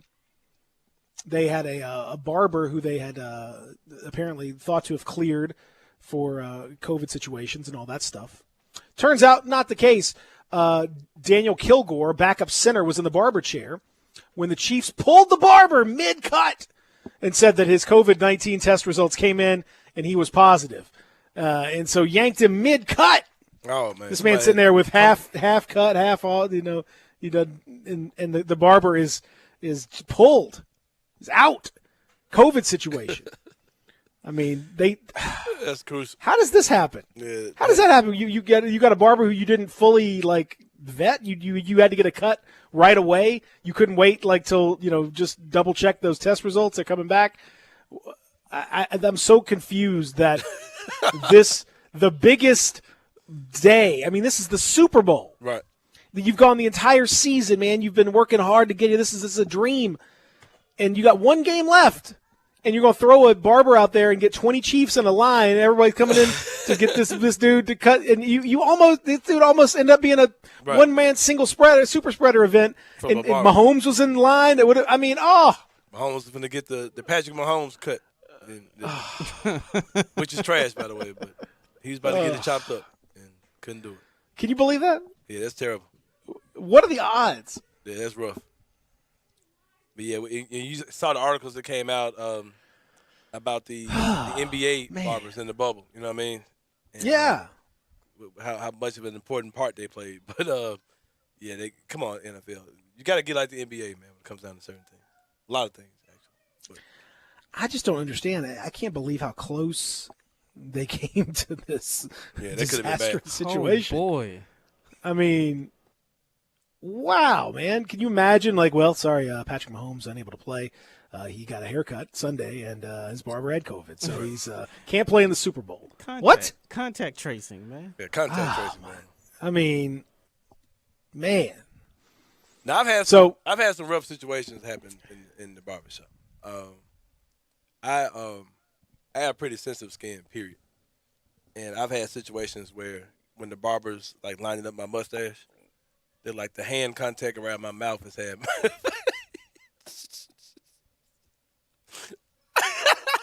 What? Like I have super sensitive skin, bro. So like if the barber's like lining me up and his knuckles all on me like this, like I've got kind of irritated because of it before. And that and whatever they're using to like the How hard are they lining up your mustache? I mean, it's just the contact, just man. touch, It's just the hand contact.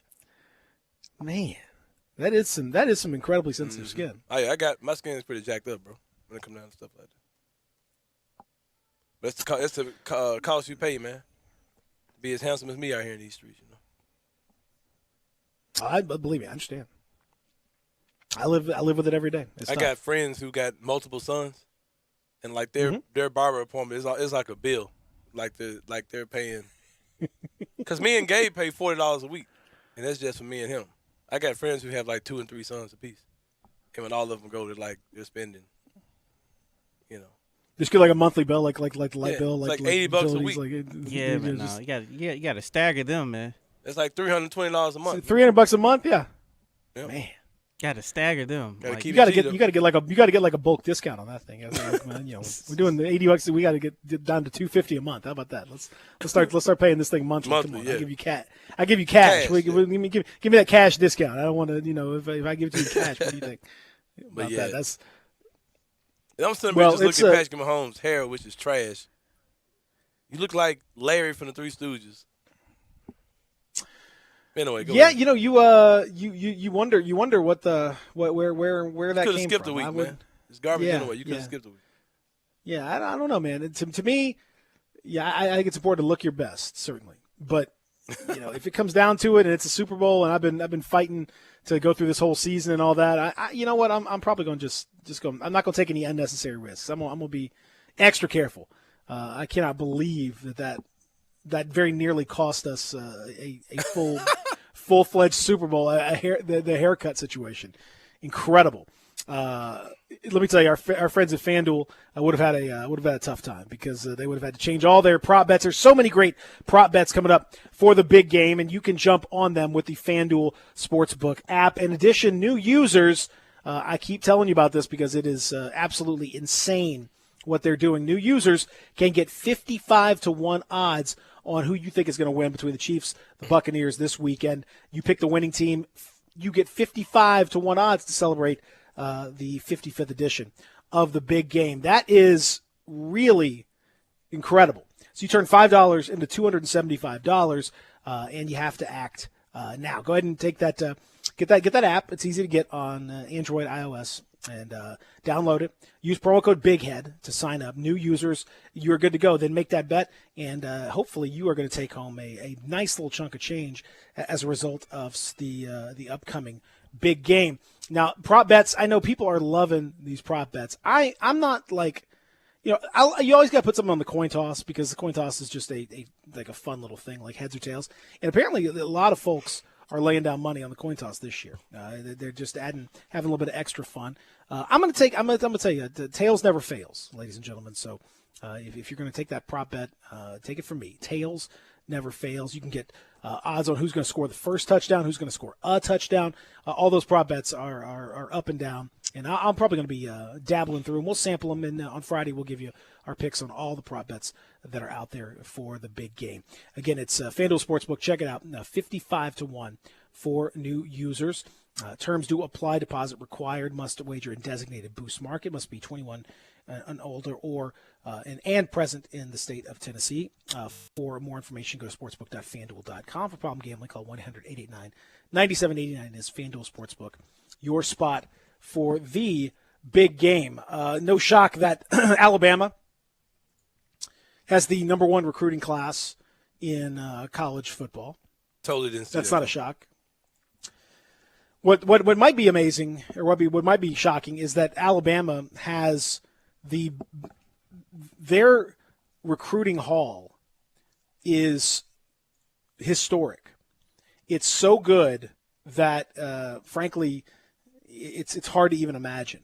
They have more 5-star picks, more 5-star kids coming in than the entire ACC or Pac-12.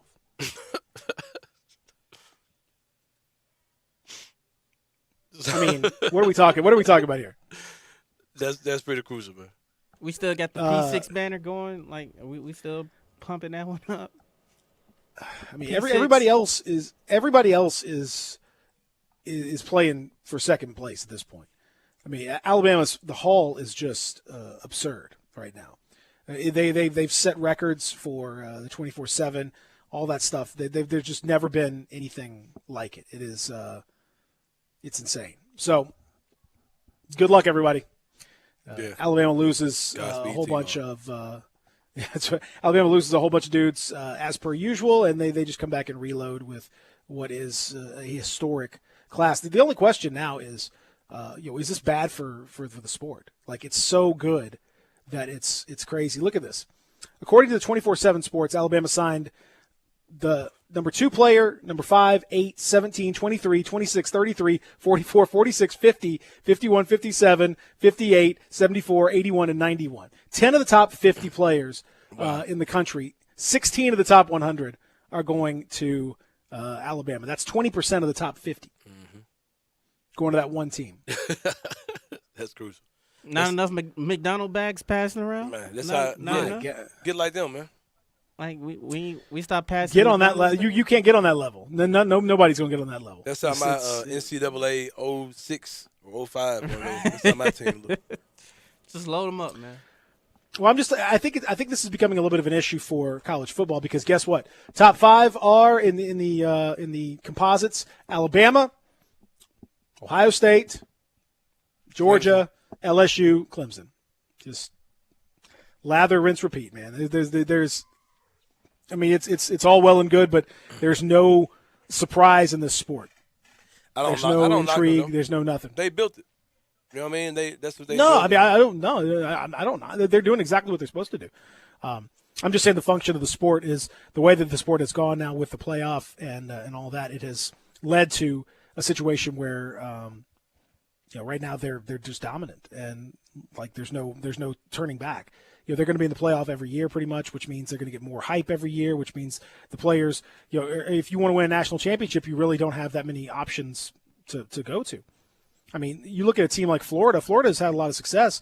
They haven't even gone to a playoff. Never been.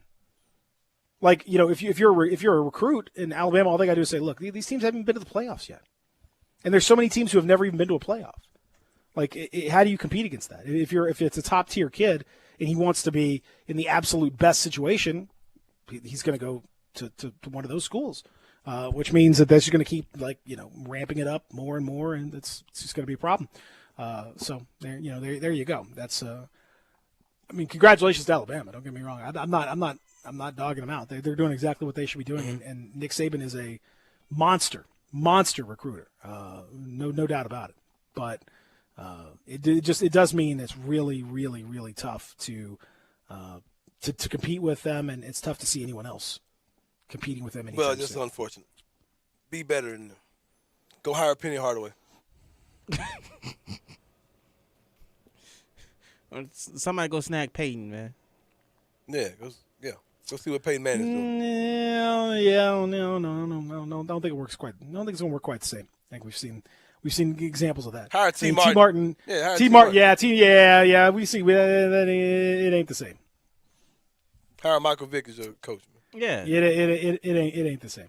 It definitely ain't the same. Because it ain't happening yet. It ain't the same. Saban is too good. Hire Jim Brown. Right, he does good going to people's houses.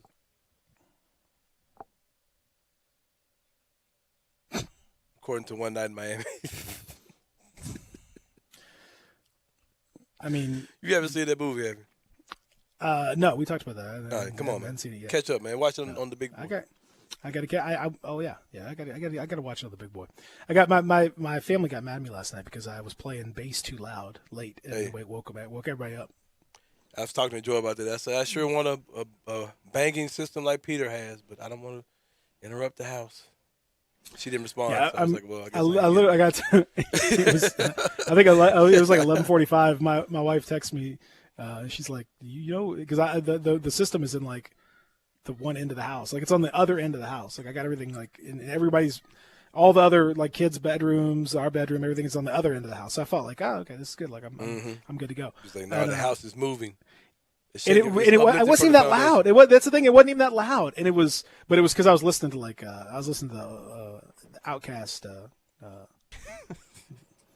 speaker box. I was listening to speaker box so all the way through, and there's certain songs that are particularly bass heavy. And, right. That was apparently that was a problem. Apparently, so right. My bad. My apologies, everybody out there. I gotta learn. I gotta learn what it's like. You gotta get Joy to get you. You got the man cave, man. What are you talking about? You can crank that thing up. Yeah, but it's not detached from the house. It's a room, and the man cave is here, and the living room is here. They're right next to each other. Oh, so it's not like yeah, it's tough, man. It's tough. It's an area that used to be outside, but it got made into a room. But it's where it's next to a glass window separates the man cave and the living room. Because I got two subs hooked up to this thing now. I got two subwoofers, so we got mega bass coming. Yeah, I got to crank something. I got to figure something out. But it is. I didn't realize how disturbing it would be for the rest of the family. Even I'm telling you, it's like. I mean, I'm way down low. Like I'm not. It's not loud at all. Right. And it's still so. I thought I was turning it way down. So, lesson learned. Lesson learned. Everybody out there, watch out for your bass. When we come back, we'll talk about tonight's matchup. Again, you got to realize it'll be an hour later. But we'll talk about what is going to happen against the Grizzlies and a team that has really turned it on and is starting to play extremely well, disturbingly well without James Harden. A weird situation. We'll talk about Grizzlies Rockets when we continue here at Real Sports Talk Sports 56 98.5 96.1. You have opinions? I think they got a lot of athletic ability. We want to hear them. Oh, absolutely. I agree with you. Call us on the First Bank phone line at 360-8255 or text us on the First Bank text line at 67129. Celebrate the 55th edition of the Big Game with exclusive 55-1 odds on FanDuel Sportsbook. And if you've never tried FanDuel before, new users can bet on either team and get 55-1 odds when Kansas City plays Tampa Bay. That's right. You can bet $5 and win $275 if you pick the winner of the Big Game on February 7th. Patrick Mahomes going for back-to-back. Tom Brady going for his 7th Super Bowl. Do you want to be the guy to bet against Tom Brady in this one? I've been betting on football all season long at FanDuel. Just download the FanDuel Sportsbook app and use promo code CASH to get started. That's FanDuel Sportsbook, promo code CASH. Must be 21 or older. And present in Tennessee, new users only. Must wager on designated boost market. Deposit required. Max bonus $275. See full terms at sportsbook.fanduel.com. For problem gambling support, call 1-800-889-9789. At Jason's Deli, when you're dining in or picking up curbside, you can expect wholesome food and no surprises, just delicious sandwiches, crisp salads, and quick quality meals made with the freshest ingredients and no artificial trans fats, MSG, high fructose corn syrup, or artificial colors and dyes. Around here, a lot of thought goes into what we put into our food and what we take out of it, because you're not just taking a bite, you're getting a taste of who we are. New items are constantly being created to expand our menu for all tastes and special diets with vegan and gluten-free options available. Convenience and on-time delivery you can count on. It's just a click away at jasonsdeli.com, so whether you need to feed 5 people or 5,000, the team at Jason's Deli, they have the credentials and the commitment to keep you satisfied. Freshness is nearby at Jason's Deli with locations at Ridgeway in the Park Place Center, Poplar and Highland, Germantown Road in Cordova, and on Goodman Road in Olive Branch. Jason's Deli. It's wholesome food and no surprises. Hey, I heard that you just got a new car. Yes, I sure did, and I could not believe how simple it was. Really? Tell me what happened. I bought my car at Cars Inc. They are family owned, and the choices of cars were the best I've ever seen. They even said they could price match with anyone and help me with whatever financing I needed. Wow, it does sound like they know what they are doing. Their family has been in the car business for over 30 years, and they're excited about being in Memphis. Where are they? 5095 Cummington Way, and their phone number is 901-623-7180. Brian Elders Roofing Solutions. 2021 is finally here. Might I suggest we start the wonderful new year with a makeover for your beautiful house. I'm Brian Elder. I'm a roofer. I fix roofs. Don't let them tell you that it has to be replaced when all it may need is some love. 867-0303. Let me love on your roof. I've made quite the reputation over the last decade as the guy to call after the insurance company denies the claim. Overturning a claim that has gone bad is an art form where you argue county code, manufacturer specs, and details of your policy that they have to abide by. So let me see it first. If I say it's a claim, it's a claim. 867-0303. Money is free at Brian Elder Roofing with 0% financing for half a decade. I'll measure your roof from outer space and get you a quote right over the phone. 867-0303 or BrianElderRoofing.com. Call 867-0303. Brian Elder's Roofing Solutions. There's a new commissary in town in Collierville. Germantown Commissary is doubling. Yeah, they're still going to have the old Germantown Commissary by the tracks, but now there's a huge new Germantown Commissary in Collierville at Poplar and Houston Levy Road. It's huge, too. There's a drive-through. There's plenty of parking. No telephone pole to get in your way. A cool patio. It's right by the track, so the tradition continues. And this is a tradition that's been around forever. That commissary is famous for hickory-smoked, slow-cooked Memphis-style barbecue. They've got a private party room at the new one in Collierville. Self-catering still continues. Party packs for $5.95. Basically, the great ribs, the great pulled shoulder, the great deviled eggs. Everything is there in Collierville and Germantown now. So there is now a Germantown and Collierville style of barbecue. It's called Germantown Commissary. Welcome back to Sports 56 Mornings with Peter Edmiston. Yes, I will be good. I promise. Co-hosting Sports 56 Mornings is Anthony Sane. That's great, man. Now, back to Peter and Anthony. I see clearly everything is come to life. Honest now. I see clearly now. Great theme song, but Edge gets on my nerves. It definitely did Sunday. I woke up mad. Hey, man. Monday morning when I saw what I fell asleep on last night. That night. He's the champion. Trash. He's the champion. Trash. He's the champ. Trash. We'll talk about it with Justin. That was very anticlimactic, though. Man. Because I'm thinking, like, you at least give it to one of your rising stars. Man, get out. Man, I'm with you. Dustin Starr, we'll talk about it. But, man. I think they should have given it to the Hulkster, personally. Might as well. Should have come back. Let me tell you something. Tatanka. Give it to Tatanka. in honor of the Washington football team. Just give it to Tatanka. It's beautiful. That's wonderful how they've overcome those. Maybe somebody those like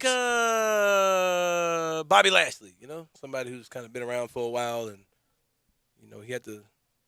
Come on, how about somebody like that? Okay, yeah, that'd be good. Last night the Rockets, they could not get to that 7-game winning streak that the Grizzlies had.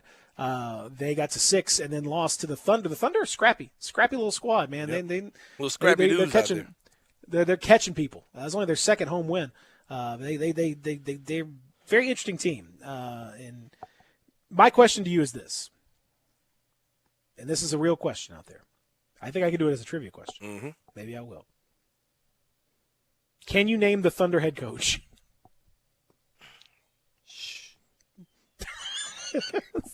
I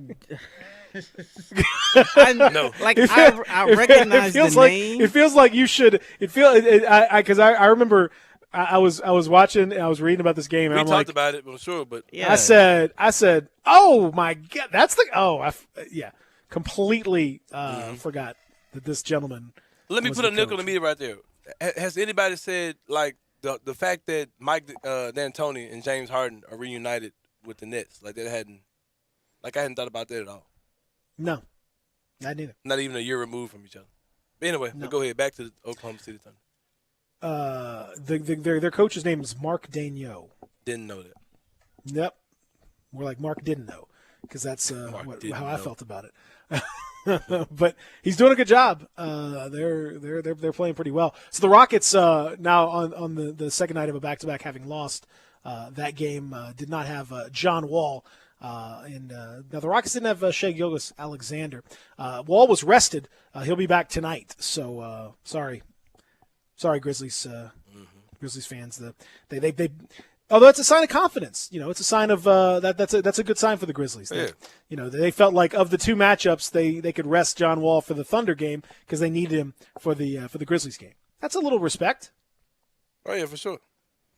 They know what's up. They know the lingo. Ja against John tonight. Yeah, a guy that he got comps to. A lot of people called him a John Wall. He got John Wall comps coming out of college from certain. He's got better vision than John Wall, much but similar levels of athletic ability and all that. That's the that is one area where I think the comp is legit. But John Wall's been playing really well, and we'll talk more about it in hour number 3. But he looks like a terrible trade for the Washington Wizards. Yeah, terrible. It does. They should have just kept John Wall. They probably would have been better. Much better. That team with John Wall and Bradley Beal was like one of the better teams in the East at one time. Because they were talking about it was always like a solid second round playoff team. It was like add KD to this team during the finals. You remember that when KD was a free agent? Yeah. But they couldn't do that. They couldn't add him. And John Wall hitting the Dougie on his first game was probably still a legendary moment in sports. Mm-hmm. I've got that set up on YouTube to watch as soon as we go to break. It's culture setting. It's great because he was really hitting that jump, so to speak. He was hitting that junt, as they say. Another underrated dance performance was Chris Crawford at the I think 2010 Memphis Madness when he hit the paper chase. When he hit that paper chase, and the whole crowd went, yeah, that was another magical moment in sports history. And when he referred to Southern Miss having lemon booty. Yeah, no, he said as well. No. He said. Oh no, he said booty hole, tight booty. Yeah, tight booty hole tightened it up. Yeah. That's yes. And the Tigers came back. Chris Crawford was he was a good sound bite. Let me say that. He was a fun. And he had his moments on the floor. He said when we started coming back, their booty hole started getting tight. We knew he was going to win. Right. And that was an actual quote in the paper and everywhere. Yep, so, that's right. Shout out to Chris Crawford. You don't see quotes like that every day. No. Hour number 3 on the way. We're going to talk to our good friend Dustin Starr about the world of professional wrestling, and we'll talk Grizzlies and Rockets coming up in hour number 3 as well. Real Sports Talk, Sports 56, 98.5, 96.1.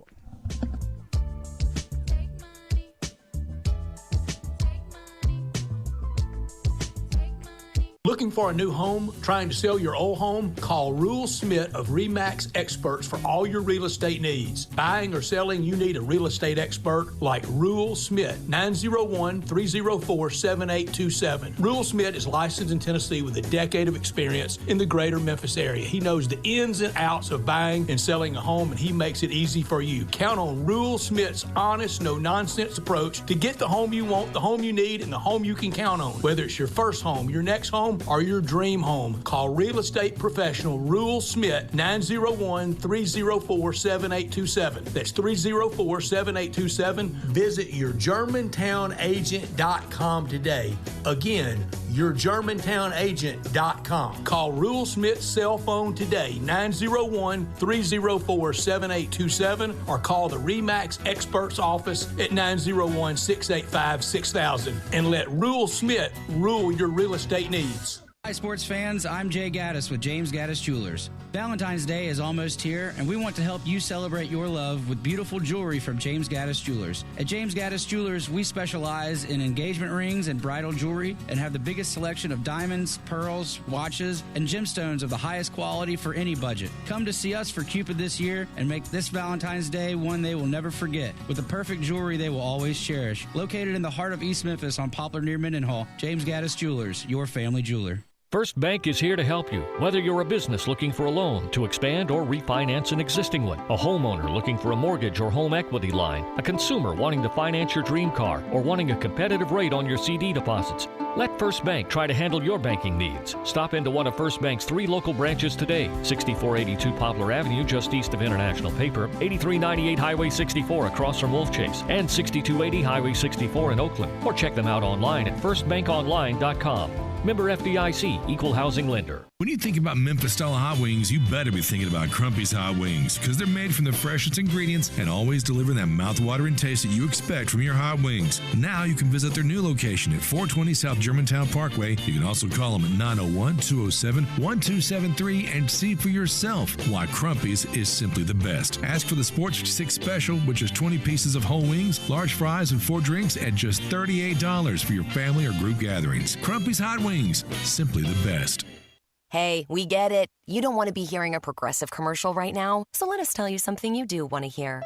No one is funnier than you. People laugh just thinking about the things you've said. I'm laughing at one of them right now. Coworkers repeat your jokes at the office, but they're never as good as when you tell them, and shame on them for trying. There. Don't you feel better? You'll also feel better knowing you could save when you bundle home and auto with Progressive. Although I'm sure you'd have a funnier way to say that. Progressive Casualty Insurance Company affiliates and other insurers. Bundle discount not available in all states or situations. I want to do some bragging rights. Hey, I was just the other day overhearing a conversation with Big Mike, the manager of DeSoto Auto Sales. They've got people buying cars all over the country. North Carolina, South Carolina, Georgia, Alabama, Arkansas, Texas. People from all over the country buy cars at DeSoto Auto Sales in Olive Branch, Mississippi. Why? DeSoto Auto Sales has the most stringent car inspection in America. They get it right the first time. Quality and low mileage, factory warranty on most vehicles. My favorite part is the people who work there. Big Mike, all the employees are professional, friendly, and go that extra mile. Expect as you walk in the door, you're treated like family. DeSoto Auto Sales understands your time matters. We can help you find your dream car and get all the paperwork finished in less than an hour. Come see us at DeSoto Auto Sales and be part of our family. Have a great buying experience every time. 662-890-7184. We are Sports 56 WHBQ Memphis, W253DF Memphis, and WIVG Tunica Memphis. Flynn Broadcasting Stations. Sports 56 traffic. We got a vehicle that is on fire at Poplar Avenue at Houston Levee. And also, we're working an accident on Main Street at Cherry Avenue. That's a vehicle that's on fire at Poplar Avenue at Houston Levee and an accident on Main Street at Cherry Avenue. And that is your Sports 56 traffic update.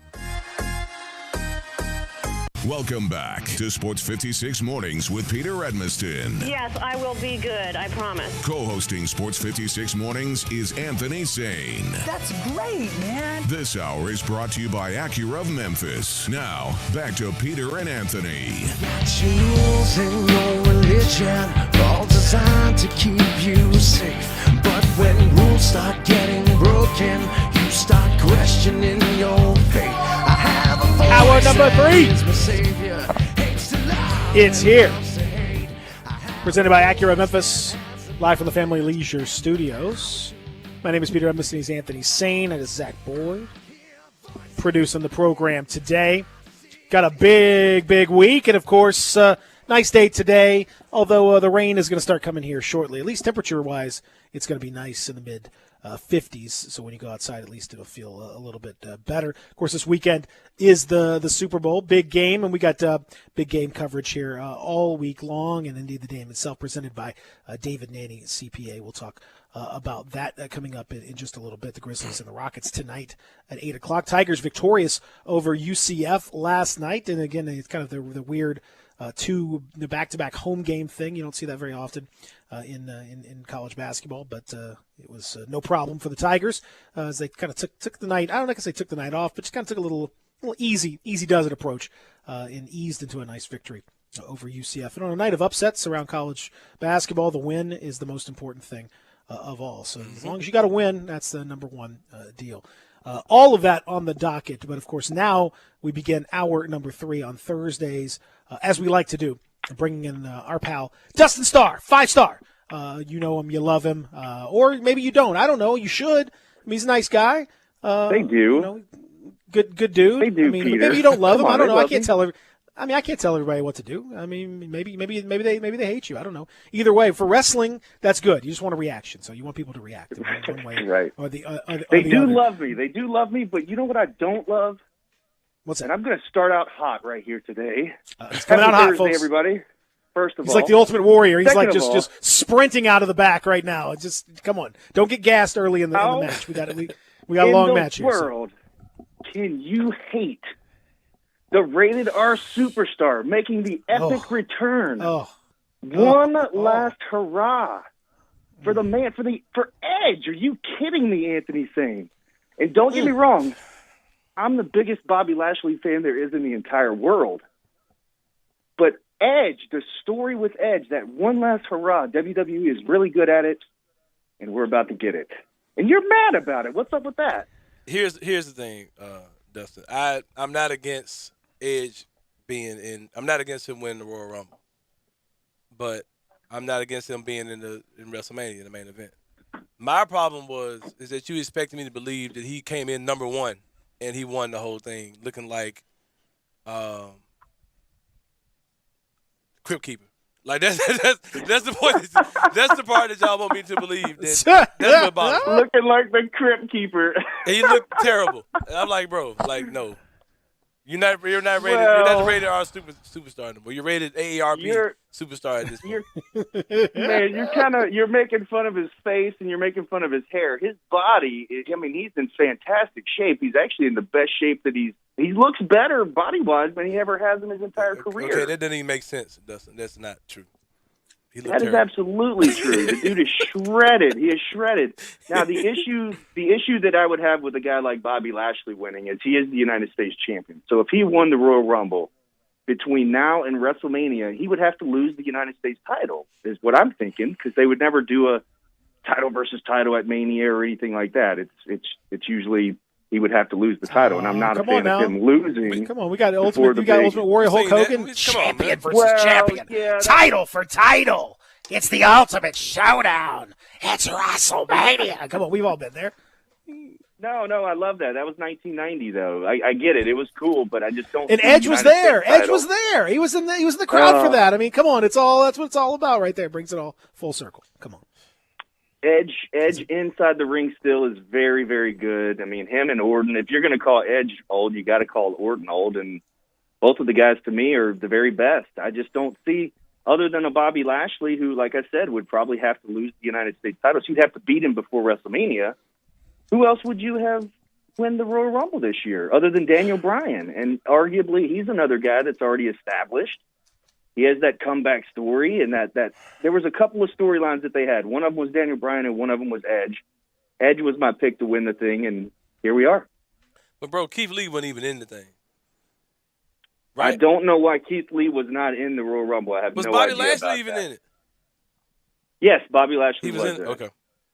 He had to be eliminated by multiple people. I'm not sure what's up with Keith Lee, but I don't know that Keith Lee has made it to that level yet to where he could win a Royal Rumble and headline a WrestleMania. One of the things that Vince McMahon is notorious for, you can read about it online or you hear stories from Bruce Pritchard talking about it, is the poster for WrestleMania. What could you put on that poster that would sell the most tickets? You know, you've had Ronda Rousey, you've had, Brock Lesnar, Floyd Mayweather, all these big stars, and I feel like that he thinks that Edge would be the best person for that spot other than a Keith Lee or any of the younger guys for that matter, especially here without fans. We know that Edge is an established Hall of Fame star. So who else would there be? You mentioned Keith Lee. He wasn't even in it. Bobby Lashley, he was in it. He was eliminated by multiple people. Daniel Bryan, I can't think Orton, but we just mentioned him. Who else would have won this thing? It wasn't the fact of him winning, bro. Like I said, don't expect me to believe that Edge came in number one and won the whole thing. That's the part that bothers me more than anything.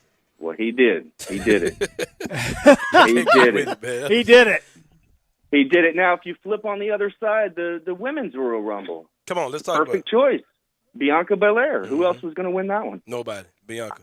I picked Charlotte. I picked Charlotte just because of the tag team with Asuka. And WWE likes to pair these people up and then have them wrestle against each other while they're tag team champions and all that kind of stuff. They did lose the tag titles earlier in the night, but my pick was Charlotte, and then something go on with Bianca and Charlotte, and then eventually somebody gets to WrestleMania. But they made the right choice. Bianca Belair she's a star. And then the WrestleMania tag that they put with her, the EST in WrestleMania, was just marketing brilliance. I love it. I think the Rumble to me is one of the shows that really needs fans, and I think that helps the Rumble match a lot. When you have all the surprise entrance that comes in, part of that is the sheer overwhelming pop and all that, and it's just not the same. That's definitely an issue for them.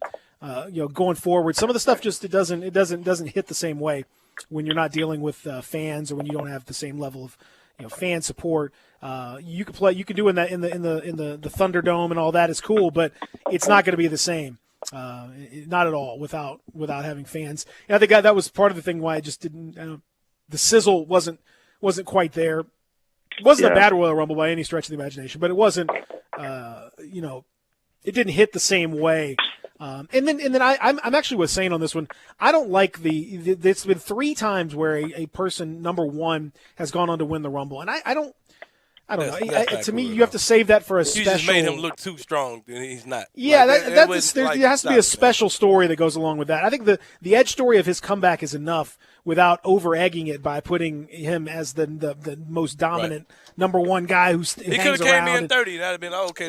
He could have come in midway through or all that. Even Rick.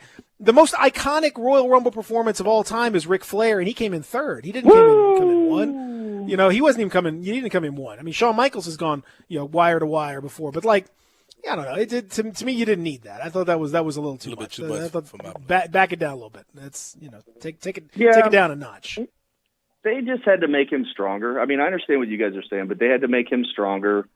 He came back. And I agree with you on the crowd too. I mean, even just the countdown clock when people are counting down 10, 9, 8, and then wait, who is it? There's that split second of who's it going to be, and then the big pop. Which, by the way, Christian looked fantastic. I'm sure. Now it was great to see him. That was cool. That Christian didn't look good. He looked awesome. He looked like he hadn't missed a beat as far as just his physical condition and his work rate. And what about Carlito?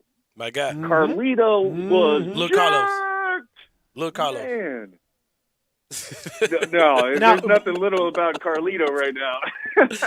Now, one of the interesting things you mentioned this earlier. I wanted. I'm really interested in fast. This is a really interesting deal. Why is it that nowadays you see so many wrestlers now who are older who continue to be as relevant and look great in the process? You've seen. Back in the day, I don't know if it's because guys are taking better care of their bodies in general. They're not going out and drinking and smoking and snorting and doing all kinds of stuff as much as they used to, living a little lighter. But guys, you're seeing, guys that are in their 40s and 50s, very relevant, still look great, still look good. They don't look over the hill. Back in the 80s and 90s, you'd see dudes that hit 40, and you're like, oh, my God, this guy looks terrible. What's the deal? I mean, if I'm just going to give my honest opinion, I think back in the day there was a lot more drug use and just performance-enhancing drugs and stuff that wasn't really monitored, and your body changes when you get off that stuff. And then when you get older, you don't look as sharp or as good because you're not doing that same stuff. Whereas nowadays, we saw Carlito when he was so young. He was just a baby. If you look at his face, I mean, he was in his 20s. Now he's not that old. He might be late 30s, early 40s. You guys can throw it in your Google machine real quick. But the guy has literally lived a lifestyle of being in the gym and working out, and your body matures. It's just like we talked a couple weeks ago about the Usos, how their bodies, their look, I mean, everything from their hair to their face to their work, everything has matured. And these guys that are able to stay healthy and have a longevity in it, they figure it out. And nutrition's a big thing. And I think that back in the day, it was like, well, let me take this. It's going to make me look good. And then I'm going to party tonight and drink beer. And then I'm going to, take a downer. And then I'm going to take an upper. And then I'm going to take some more of that stuff to make my body look good. Whereas now they're and I'm not saying they weren't real athletes back in the day. I'm saying that there's just a lot more that goes into it to have longevity in the wrestling business. They're just smarter like athletes. Golfers didn't look like Tiger Woods. same kind of thing. Now, I do agree with you on that. Yep. There's a story there, too, of some kind. But then also, you got to say that Tiger Woods trained differently and ate differently probably than a lot of those golfers did, that's what I'm too. saying. Yeah. Yep. So I don't think everything is performance-enhancing type of stuff, but, there are supplements out on the market now that work. These guys literally hire chefs and trainers and all kinds of stuff, and I've done it. I've won 2 Mr. Tennessees, and it's really freaking hard. Really hard as far as nutrition and all that kind of stuff, especially doing it while you're on the road like these guys are doing. But totally, man, a lot of the guys look much better. Look at AJ Styles right now. I don't know how old he is right off the bat, but I know he's over 40. So he can fall into that category of the aging superstars. But, man, he's the best one they have on the roster still. Right. So Except I think they're just taking better care of their bodies. They're playing video games. 43. AJ's 43. Eric McMahon tells me across the room. But they're playing 43. video games at night instead of going out and drinking and snorting and smoking, like you said. Right. It's a big difference. Well, and I mean, that's the thing. Like, a lot of people don't understand the kind of work that guys like us put into our body. Between the two of us, me and Dustin have 2 Mr. Tennessees.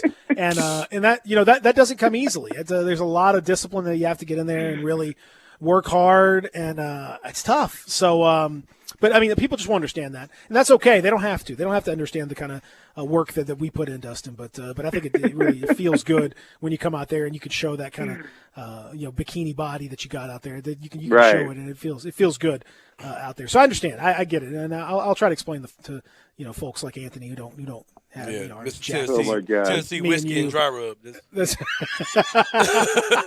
Well, in all fairness, a guy like Rikishi, who was never known for his body, by the time he became the dancing, stink-facing Rikishi that we knew, he had been a head shrinker. He had been through Memphis, but he's a guy that could move better than anybody in the ring. He was the biggest guy there, but he could probably wrestle longer than anybody. So, if you take away the muscles and all that kind of stuff. Absolutely. It's a different kind of conditioning, and he matured into that role that he had, and he could go toe-to-toe with Stone Cold Steve Austin, who was notorious for just never blowing up in the ring. So I'm not just talking about, muscles and stuff. It's just overall how the guys take care of themselves to work. He was in in shape because round is a shape. Everyone needs to round is a shape. He didn't say which shape. He was just he was in a shape, but not the one that you were necessarily thinking of. Tell us about what's going on as you guys get closer and closer now to the big TV taping Valentine's Day.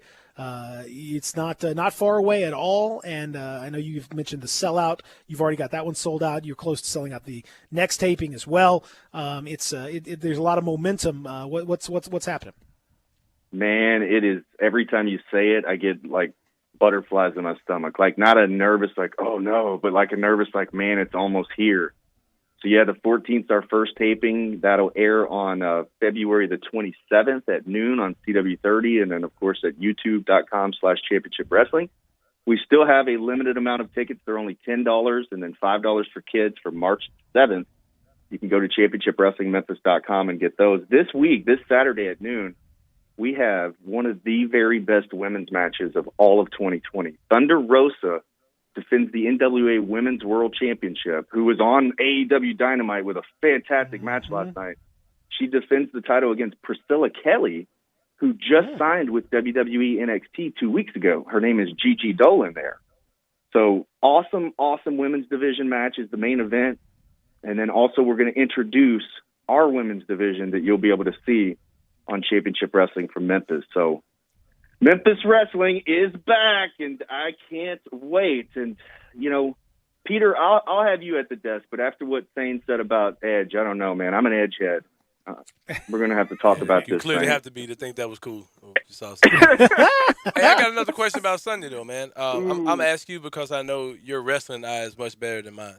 I was watching the match, and I saw something that was unique to me. They may have done it before, but I thought it was a very interesting segment they did when in the Roman Reigns Kevin Owens match when Roman was handcuffed to the petition, and he reaches and he grabs the ref out of desperation. He throws him into the petition right at the 9 count for the last man standing match. I was like, okay, that was dope. Like I like that. I like how they had that plotted out. All right, now this looked like a botch to me, but you may tell me it was something different. But it seems to me that a second ref came out and started counting and stopped counting because they realized that Paul Heyman couldn't unlock the handcuffs. Did you see anything different than what I saw? Other than Paul the clear? Heyman was struggling to get those handcuffs off Roman Reigns, and you see you remember the meme of Homer Simpson getting into the bushes, just backing into the bushes. Right. That was the referee. When he realized that Roman and Heyman were not going to break that counting time, he just dipped out of the camera feed. Right, but you saw you're so I'm right. right. They did right. Okay, good, good. You are I was like, man, absolutely am right. I seeing what I think I saw? Did I see the ref stop counting to give him time? He did. He literally just stopped counting, and I guess I could only imagine because I've had that earpiece in, and they say just step back and stop counting, and that's what they do. They do what they're told, and he did, and it was a total botch. And what really sucked is it kind of ruined the entire match. Because those guys literally beat the hell out of each other, had a great match, and then towards the end, everybody knows that was a bot. So it just really stunk that they worked so hard, and then they could not get those handcuffs off of Roman in time.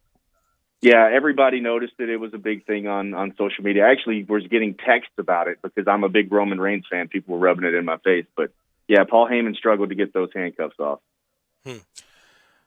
You're right. See, like you can't. I don't know. I'm always I hate that kind of stuff because when you get when you put the gimmick out there and you like you're putting your match right there, like you're putting it on the line where it's out of your control. You know, you're holding it, you're handing it over to a gimmick or somebody's ability to get a key and all that.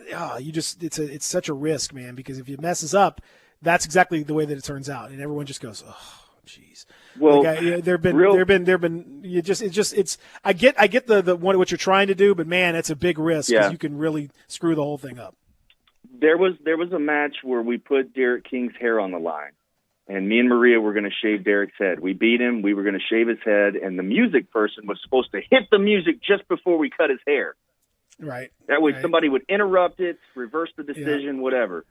We are literally stalling for 5 minutes, and we look over at the music person, and they're just like mesmerized watching the show instead of playing the music. I said, Derek, I guess I'm going to have to cut your hair. And he's like, hell no.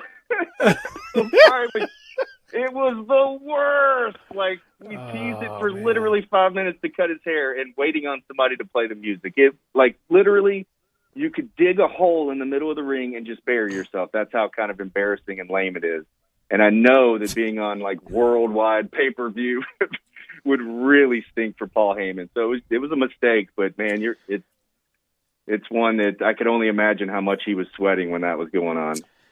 It's tough, man, because we've seen those kinds of things before, and like when you do a ladder match, and somebody's supposed to come in and and you have to like climb the ladder like you've got some kind of I've forgotten how to climb a ladder. My leg doesn't work right. It just looks so terrible, and it's man. And I don't know what you do. I mean, it's hard because you need those big moments like that are great, but it looks really stupid when it doesn't work out. Alligator arms. I just can't get it. I'm all the way at the top, but my arm is just not long enough. Or that slow. Or when he starts to bat, like they bat the belt around like they're like pawing like a cat pawing a toy. Like, I can't grab it. Come on, man. What are we? And the hair versus hair. The other one that's great too is when they used to do hair versus hair, and if you've ever tried to cut hair, those clippers, it's when it gets wet. When it wet clippers, you can't cut. It doesn't. It gets all jammed in there, and it doesn't work. And it just. I mean, there have been so many wrestlers who have had extremely botched hair versus hair matches because they were sweaty and you couldn't cut the hair. You can't cut sweaty hair. Everybody knows that. Well, it could be worse. You could get your head shaved and then it never grow back like Kurt Angle. When he lost his hair to Edge, of all people, that's tough. He literally, it never grew back. He's been ball-headed ever since. He sure has. Man. I love it. Man. Wrestling is great. Well, good stuff. Appreciate it, Dustin. Have a good one, man. And I know next week we'll be really gearing up So we got lots more to talk about with the Championship Wrestling from Memphis. Sounds good. I appreciate it, guys. All right, buddy. Check it out. Check out that Grind City Wrestling podcast as well that he's got going on with Eric McMahon. That'll be up later on Grind City Media. So appreciate that from Dustin Starr, who's joining us. We'll talk a little bit about those Grizzlies and the Rockets tonight as we continue here after the break. Real Sports Talk, Sports 56, 98.5, 96.1. Get happy with Sports 56 Happy Hour with Johnny Radio. Weekday afternoons from 1 to 3 on Sports 56, 98.5, and 96.1. Hi, sports fans. I'm Jay Gaddis with James Gaddis Jewelers. Valentine's Day is almost here, and we want to help you celebrate your love with beautiful jewelry from James Gaddis Jewelers. At James Gaddis Jewelers, we specialize in engagement rings and bridal jewelry and have the biggest selection of diamonds, pearls, watches, and gemstones of the highest quality for any budget. Come to see us for Cupid this year and make this Valentine's Day one they will never forget with the perfect jewelry they will always cherish. Located in the heart of East Memphis on Poplar near Mendenhall, James Gaddis Jewelers, your family jeweler. Sunday, the Tampa Bay Buccaneers and the Kansas City Chiefs square off in Super Bowl 55. Hi, this is Scott Graham. Join me and the rest of our Westwood One crew for all the action. Will Bucs quarterback Tom Brady win an unprecedented 7th Super Bowl ring? Or will the Chiefs and QB Patrick Mahomes become the first team to win back-to-back titles since Brady and the Patriots 17 years ago? If it's Super Bowl 55, it's right here. On Sports 56, 98.5, and 96.1. Memphis, it's official. Crab Kings is where it's at. The best seafood with 7 flavors to choose from. Try the shrimp and chicken pasta. Now available is the salmon and fried lobster pasta. Snow crab, king crab, dungeons and more. Fish platter, $9.99. Lobster tail, $10.99. Jumbo wings, 99 cents each. Download the app or search Crab Kings on Google. Visit us at crabkingstn.com. Crab Kings Seafood and Pasta, Memphis favorites. Memphis, it's official. Crab Kings is where it's at. The best seafood with 7 flavors to choose from. Try the shrimp and chicken pasta. Now available is the salmon and fried lobster pasta. Snow crab, king crab, dungeons and more. Fish platter, $9.99. Lobster tail, $10.99. Jumbo wings, 99 cents each. Download the app or search Crab Kings on Google. Visit us at crabkingstn.com. Crab Kings Seafood and Pasta, Memphis favorites. The winter collection sale now until March at Lexus of Memphis at 2600 Ridgeway and online at lexusofmemphis.com. Your one and only Lexus dealership in Memphis. This great winter collection sales event has super special financing offers featuring the flagship LS500 and Lexus named the #1 certified pre-owned program in the industry for the 4th straight year by U.S. News and World Report. The winter collection sale now until March at Lexus of Memphis. Experience amazing at Lexus of Memphis. Looking for a great place to deposit your money? Try First Bank. Competitive CD rates, a money market that moves with Wall Street prime and interest-bearing checking account options. Not to mention their friendly bankers who make decisions locally. To find out more, stop by one of First Bank's 3 local branches. 6482 Poplar Avenue, just east of International Paper. 8398 Highway 64 across from Wolf Chase. And 6280 Highway 64 in Oakland. Or visit firstbankonline.com. Member FDIC. Welcome back to Sports 56 Mornings with Peter Edmiston. Yes, I will be good, I promise. Co-hosting Sports 56 Mornings is Anthony Sane. That's great, man. This hour is brought to you by Acura of Memphis. Now, back to Peter and Anthony.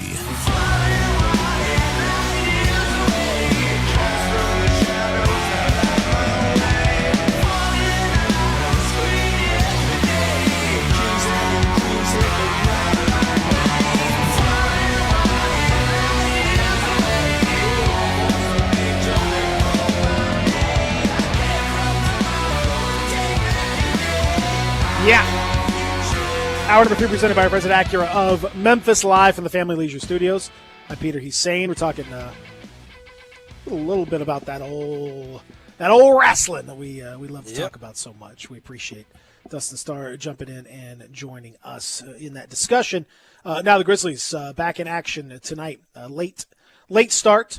We're later than normal, at least an hour later. They will take on the Houston Rockets, 8 o'clock-ish tip. That usually means more like 8:07, 8:08, something like that. So saying you got a take an extra pot of coffee. Try to see if you can stay up. That's see if you can stay up all the way. It ain't gonna happen. I'm gonna let you know that now. It ain't gonna happen. Why not? Come on, man. I might not be. What do you do for West Coast? What do you do for West Coast Grizzlies games? I rarely catch them.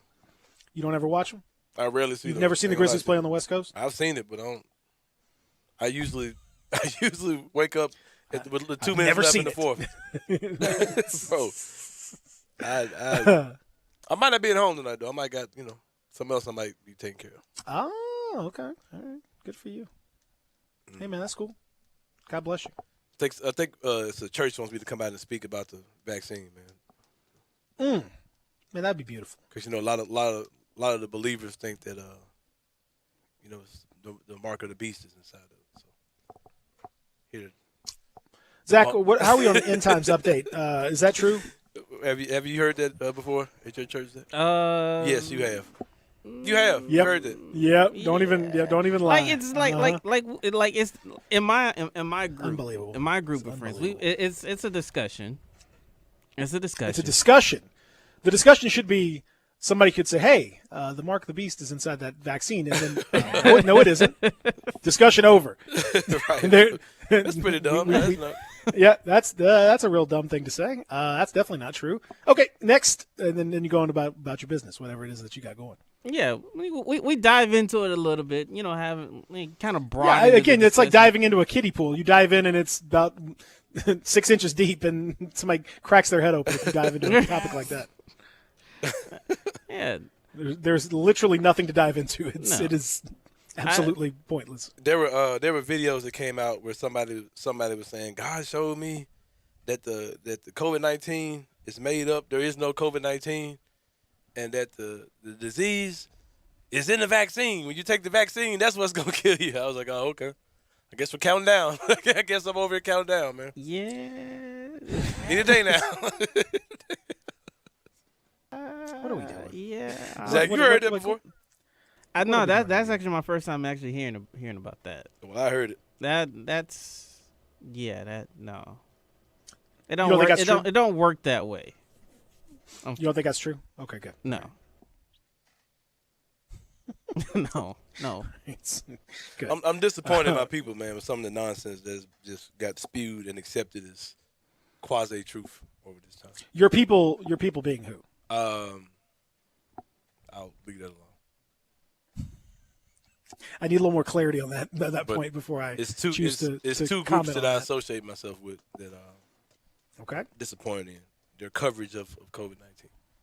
Some of the nonsense I've heard coming from pulpits. I'll give you that as a clue. Okay. That's what I'm All referring to. All right. And you're just gonna blow COVID. You're just gonna blow COVID out of here. Yeah, that hadn't worked. Remarkably enough, that has not worked. Actually, blowing like that might have been a super spreader event. If everybody, Very much so. If everybody turned to their neighbor and blew COVID away, that might have been a super spreader. That could get problematic. It can get and has already gotten problematic, as a matter of fact. So yes. So just let me give you a quick update on this. Number one, their COVID vaccine is in fact extremely safe and extremely healthy, extremely good, especially compared to even other vaccines out there. It's remarkably good compared to other vaccines. It's hugely effective. Mm-hmm. Number two, the mark of the beast is not contained inside of the vaccine. Nor computer chips. Nor any chip of any sort, as a matter of fact. It is. I think that there is a pain in my arm, but I do not believe that it's actually a computer chip inside of me. I don't think that's what it is. That's correct. And number three, you're going to need to go ahead and get the vaccine. I know it might be worrisome for you, but you need to go ahead and do it. So those are just a few little tips that I've got. Now tonight, Grizzlies and Rockets. Anthony Sane. The Rockets got beat last night by the Thunder, but they didn't have John Wall in that game, and maybe they took him lightly. I'm not sure. I think the Rockets will be a different beast tonight. What say you? Do the Grizzlies bounce back and John Morant puts on another epic show after probably his worst game as a pro the other night, or do we see the Grizzlies continue to fall back down to earth? I think this will be think this will be a win. I think Ja's going to bounce back well in this game. I also predict this to be a breakout Desmond Bane game. Give me 4 or 5 threes from Desmond Bane. Okay, I like it. I need to see that. I need to see I like get about. I like 4 where or your 5 head's threes. at. I like where your head's at. Okay. And I think if Ja has a monster game, that kind of. I think it's going to be some moments where they're on the court together, and Ja just kind of finds him and puts the biscuit in the basket, so he can knock it down. A little hockey talk right there. Can you pull up any stats that show? I need you to check 2 things for me. Brandon I'm Clark. on it. Okay, I need you to check how many total minutes Ja and Desmond Bane have played together, like compared to other lineups on the team, and like who does Bane play with the most? You know what I mean? And Brandon Clark's numbers with and without JV. Okay, let me get on that for a second. Okay, I know you can make that kind of stuff. Why don't you do? But until then, we can talk about the Grizzlies matchup against. If that's what you're looking for me, Yeah. okay, you have to give me a second. Yeah, I got you. But the matchup today is going to be a good one. That Rockets team has been playing well. They're 6-3 since the James Harden trade, I believe, and so are the Brooklyn Nets. They both had the same identical record since the trade. Zach, that Rockets roster is really better than a lot of people kind of give it credit for. You still got a lot of guys who they don't have many like key rookies or key young guys like that you can see being like in the top 8 of a playoff team, but they've got a lot of guys that are, past their prime, in the twilight of their prime, that are still good players. John Wall, who they acquired in the trade, has been good. Eric Gordon's still there, of course. P.J. Tucker, Cousins. But they do have Christian Wood, who's had a breakout season this year. Most improved player candidate. Also picked up Victor Oladipo as well. Just a lot of guys on their team that can play basketball. Daniel House is there. He hasn't had any interactions with COVID testers, or allegedly, so far this year. But it's going to be a good matchup, man. It's going to be a good game for the Grizzlies against Houston.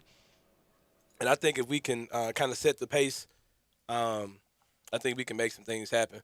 And we don't know how long JV will be out, how long Grayson will be out. We know that they'll be out tonight, though, so I'm not really sure about how, Cousins could affect the game or if he's even playing tonight or whatever. But, yeah, I'm looking forward to being a good matchup. Yeah. I think this team with the Grizzlies, they have enough depth to get the job done tonight. For the Rockets, I mean, like, obviously the biggest reasons of the part of their success this season is going out and getting Christian Wood. Mm-hmm. Just the fact that you got a big man that can stretch the floor, knock down threes, and can defend on the perimeter. Right. That helps. A dead broke man's Anthony Davis. Yeah. Yeah, that helps. But that's who he got come to for real. Coming out of college, that's who he got comes to. But it took him 6 years to start looking anywhere close. And to he was, and honestly, he was like one of the few young players coming. I don't know, I forgot what draft that was that year, but he was like one of the few young players that I really want the Grizzlies to go after, because it was like, man, like it's hard, like when you coming into this league where everything is about shooting threes, spacing the floor, like the ultimate chess piece is having a big man that is 6'10", 7 feet tall that can space the floor and knock down threes. Now, granted, we got our guy in Jaren, the power guard, right? But it helps to have that. It helps to have that type of flexibility. At that point, you can mix and match different lineups, and that's what you're seeing with the Rockets. Like you said, trading James Harden away kind of brought some flexibility to their team. Mm-hmm. A lot of their young guys are having this renewed confidence of going out there and playing without being pulled off the court. Right. It's playing just, with the dude who's wearing a fat suit. Right. That can kind of mess up chemistry and morale sometimes. Yeah. So playing with Sherman Klump is difficult. Right. Just what a difference for anybody. You send James Harden out and you bring in Kevin Porter Jr. I mean, and it's a plus. So that kind of shows Michael Porter Jr. No, that's right. You bring in Kevin Porter Jr. and the locker room gets better. That's the kind of situation they've got going on out there. But yeah, you asked about Desmond Bane and Ja Morant. Is that right? Yeah. Okay, and you asked about Desmond Bane and Ja Morant have played 168 possessions together. That's it. 80 minutes total on the court together. Not enough. Not enough. So the team is shooting 38% from 3 in those minutes. So that's what we got there. I bet Ja gets to the basket easier when he's on the court. All those things. Offense is a little better than normal, but not hugely so. It has been defensive problematic when they're both playing together. Defense is not good when those two guys are on the court, at least in the limited minutes. Again, it's not been a huge amount of time, so I can't go crazy with some of that. What were was the other thing that you're looking for? Brandon Clark on off with JV. When he's on the court with JV, what does it look like? Brandon Clark and Jonas Valanciunas. All right, let me just see what I got here. Okay, when they have played, it is the offense is 4 points per 100 possessions worse with those two guys on the floor, and the defense is better, decently better. Say it again. So I'd say the offense is much worse, and the defense is better. The overall total is 4 points per 100 possessions worse with Clark and Valanciunas on the floor. That's 390 possessions in total. This is according to Cleaning the Glass here. That information.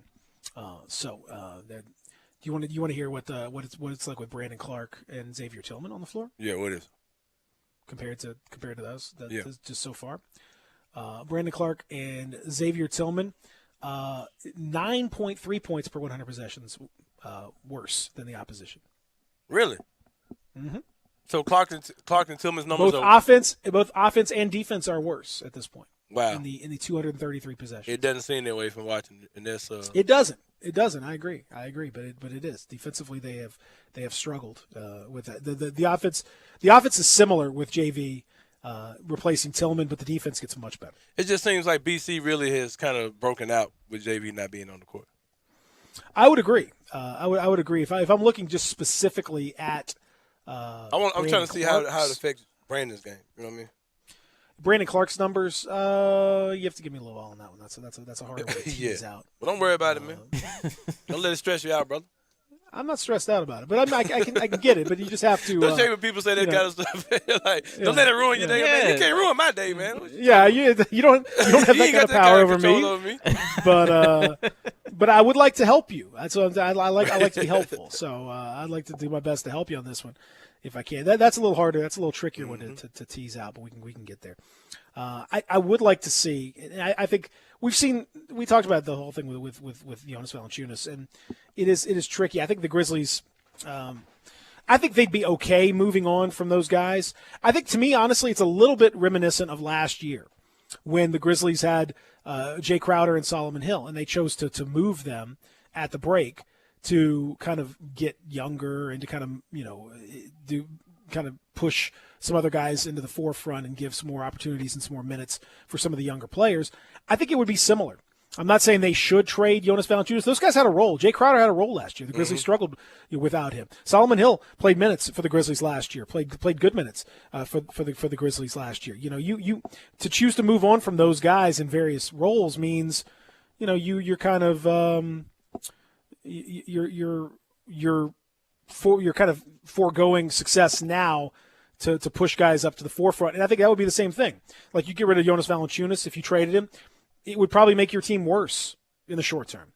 But would it make it better long term to have high leverage minutes being played by Xavier Tillman on a regular basis? Would it make your team better to have Jaren Jackson Jr. learning how to play as a 5 full time and to play Tillman as a 4 alongside of him, or to go extra small and to play Kyle Anderson as a 4 alongside Jaren and to give him those minutes? Would that be better long term for your team? Probably so, even if in the short term it would be a problem for you. So that to me is where, like, I don't know. Like, people talk about the trades and all that stuff. I mean, that's fine, but, like, I don't know. To me, this team, like, it would be fine for them to make that move. Like, that would be fine. It would, in the short term, It would probably hurt you, but long term, I think that's going to help you. Just do it. Go get Bradley Beal. All it takes is JV, and you're going to get a draft pick back. Woo! Boy. You're going to send out JV, you're going to get Bradley Beal, and Washington is going to give you a draft pick. That's the type of move. Oh, boy. Yeah, that's what we need. It's like so many fans don't really understand that, like, numbers, your big brother's numbers aren't the same anymore. You know what I mean? Like, a big man with 20 and 10 ain't what it was when Zebo was here. Like, DeAndre Drummond averages, you know, those are his numbers, and he moves no needles for any team he's ever been on. So that's really an empty stat. You know what I mean? That's LaMarcus Aldridge, man. That's what we talk about. He's gonna give you 20 putting and up 10. numbers, and it doesn't mean a thing. Doesn't mean a thing. Like, it doesn't impact the game at all. Like, it's just because on most teams there's only one guy whose role is to be a primary rebounder. And that's what JB does. Mm-hmm. Like the rest of the guys, like that's not what they do. And his role is to get the rebound. So he's gonna have a crap ton of rebounds. And some of those are going to be putbacks, and they get out of their offensive scheme to get JV the ball. Like JV scoring isn't part of that's the part that I've always found problematic with bigs that have to score, or that you got to, like, if you want to have this flow, if you want to have this flow offense, you got to, like, get this guy involved and feed him the ball. You know, this isn't back 10 years ago when you could just feed Zebo the ball in the post. I mean, that's not how their offense works. No, and to do that messes up the flow of what they're doing.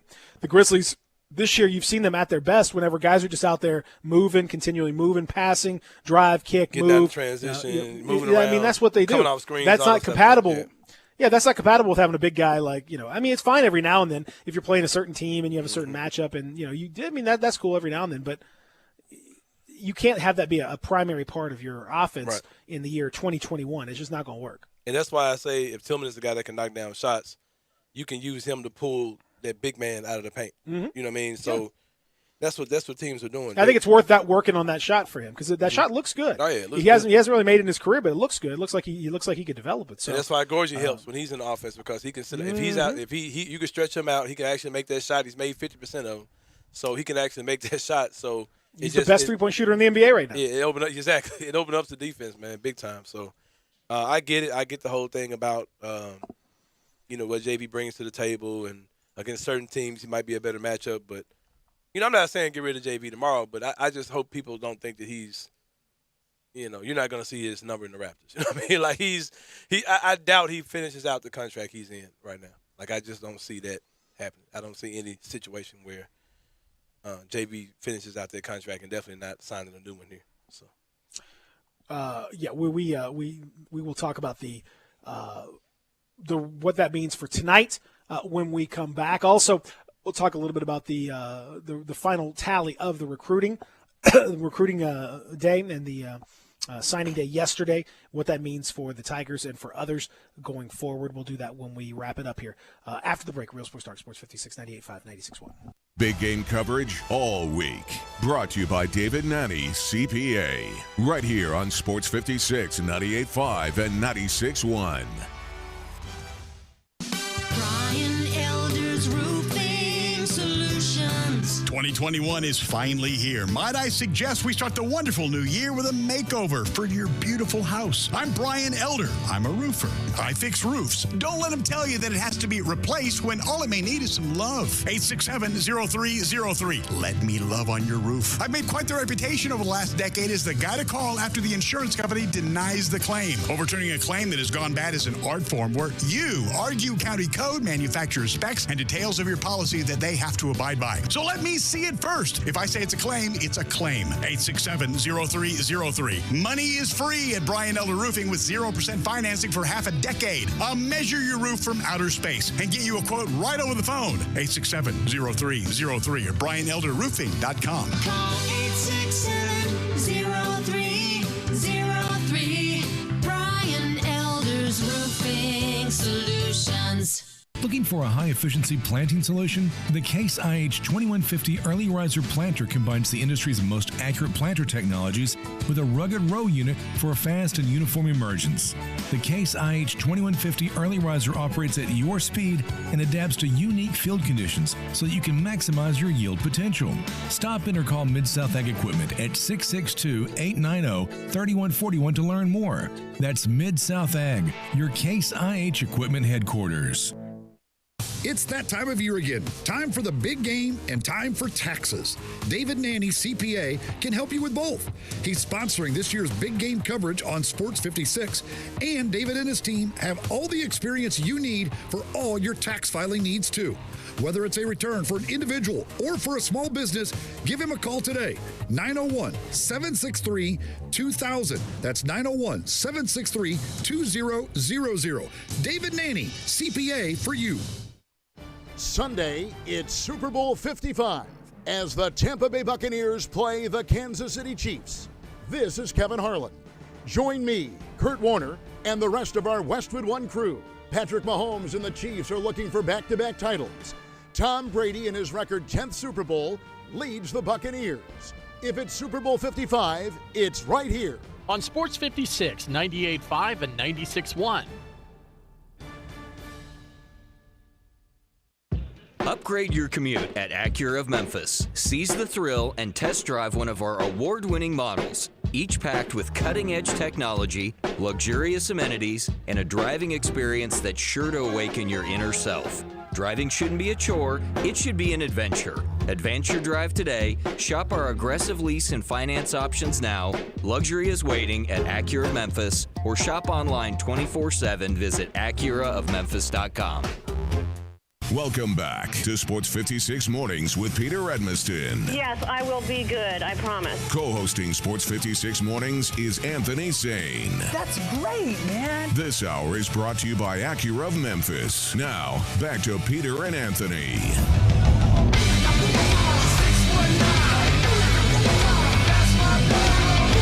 Booyaka, booyaka! Oh, coming up tomorrow on the show, we are going to get into the Super Bowl. We're going to get into all the prop bets. We're going to get all the preview. We're going to do all that fun stuff coming your way then. I'm looking forward to that. We'll also talk to Adam Kramer about that stuff as well, and Kari Thompson, too, in the Super Bowl discussion. We'll get into all of that, so looking forward to that. It's coming up tomorrow on the program. And we'll have a recap of what happens tonight as the Grizzlies take on the Rockets, try to get back on the winning side of things in what's going to be a late match. But again, a reminder, it is a 8 o'clock tip-off, which means more like 8:10. So you're probably going to be up till about 10:30 or so watching this game. Some of you, that's really, really late. Late night shenanigans. Some of you, that's really late. Yeah, some of me. Yep. Late night tip. If you're not the type to get involved in long relationships, and that's how it's going to work. You're going to have to just deal with this. Sorry, I'm not on that tip. If you want late games, you better stick who you already with. Okay. Okay. Okay. We roll hour number 3. Man, we got to give Gangsta Boo her flowers. While she's here, man. Absolutely. This is all time. One of the icons, man. Yeah, underappreciated women rapper, bro. Like, absolutely. Yeah, she laid the groundwork. Mm-hmm. I mean, this was back in the day when there were not a lot of women rapping, and she was very much in the mix. And she had an album. I can't remember the name of the album, but it had like a 4-song run that was like a. Mm-hmm. It was like. I can't really describe what I'm trying to say. Like, it was like 4 songs that kind of ran into each other. And that run on that album was incredible. They had like, oh no, in the club. Yeah, like that run, like it was like bro, boom, doom, doom, doom. That joint. Yeah, bro, it was crazy, bro. It was crazy. Like that run of songs on that album was like bro, perfection. Like Gangsta Boo. Inquiring Minds, that's what it was. Yeah. I'm about to go play that when I get in the car, bro. Zach, you ever heard that? Awesome. You ever heard that album, Zach? Yeah. One of the best albums, underrated albums in hip hop. Don't stand so close to me. Don't stand. Kill. Murder. Yeah. Yeah. Oh yeah. And then when Juicy J come in, it'll be in the background. You remember that? Yeah. Or stop it. Yeah. Where them dollars at? Bro, I'm about to bump that when I get in the car. That's bro. a great album, man. Inquiring Minds. Oh yeah. Why we play it's it? Good. It's good. It's good stuff. You start getting after it. It's great. So anyway, tonight, if you're up late, you're gonna have to be up late a little bit. So just try to get your nap in. It's okay. Tell tell your boss that I said it was okay. You know, and I'll make you a note if you need to get one. I'll make you a note. There's no problem. I'm happy to do it. And we'll take care of you. Okay. Mm-hmm. Okay. Yeah. We didn't mention track 6. Track 6 on the album was a good one too. Can't really talk about it. Yeah, I can't mention track 6, but yeah, I'll let you take care of track 6 if you want. But I enjoyed listening to it. I didn't sing that one as much, but I enjoyed listening to it. And also, when art imitated life imitated art. That was also. Yeah, that's a. We got to do better. Special. It's a special kind. It's a special. Sets a special mood. We should do better in 2021, but we're not so far. Off to a bad start. You're still young. You're still young. We're just a little bit of the way in. Mm-hmm. Yesterday was the halfway point of winter, so now everything. Now the day's getting longer every day. Just so you know, you're getting 4 extra minutes of sunlight every single day from here on out until summer. Mm-hmm. So sounds good. Just be aware of that. That's going to help you feel. If that helps you feel any better, I hope that does. Coming up next, it is of course middays. Greg and Eli take you all the way till 1 o'clock. Our thanks to John Gasaway, Dustin Starr. Thanks to all you guys for listening in. Have a good one, y'all.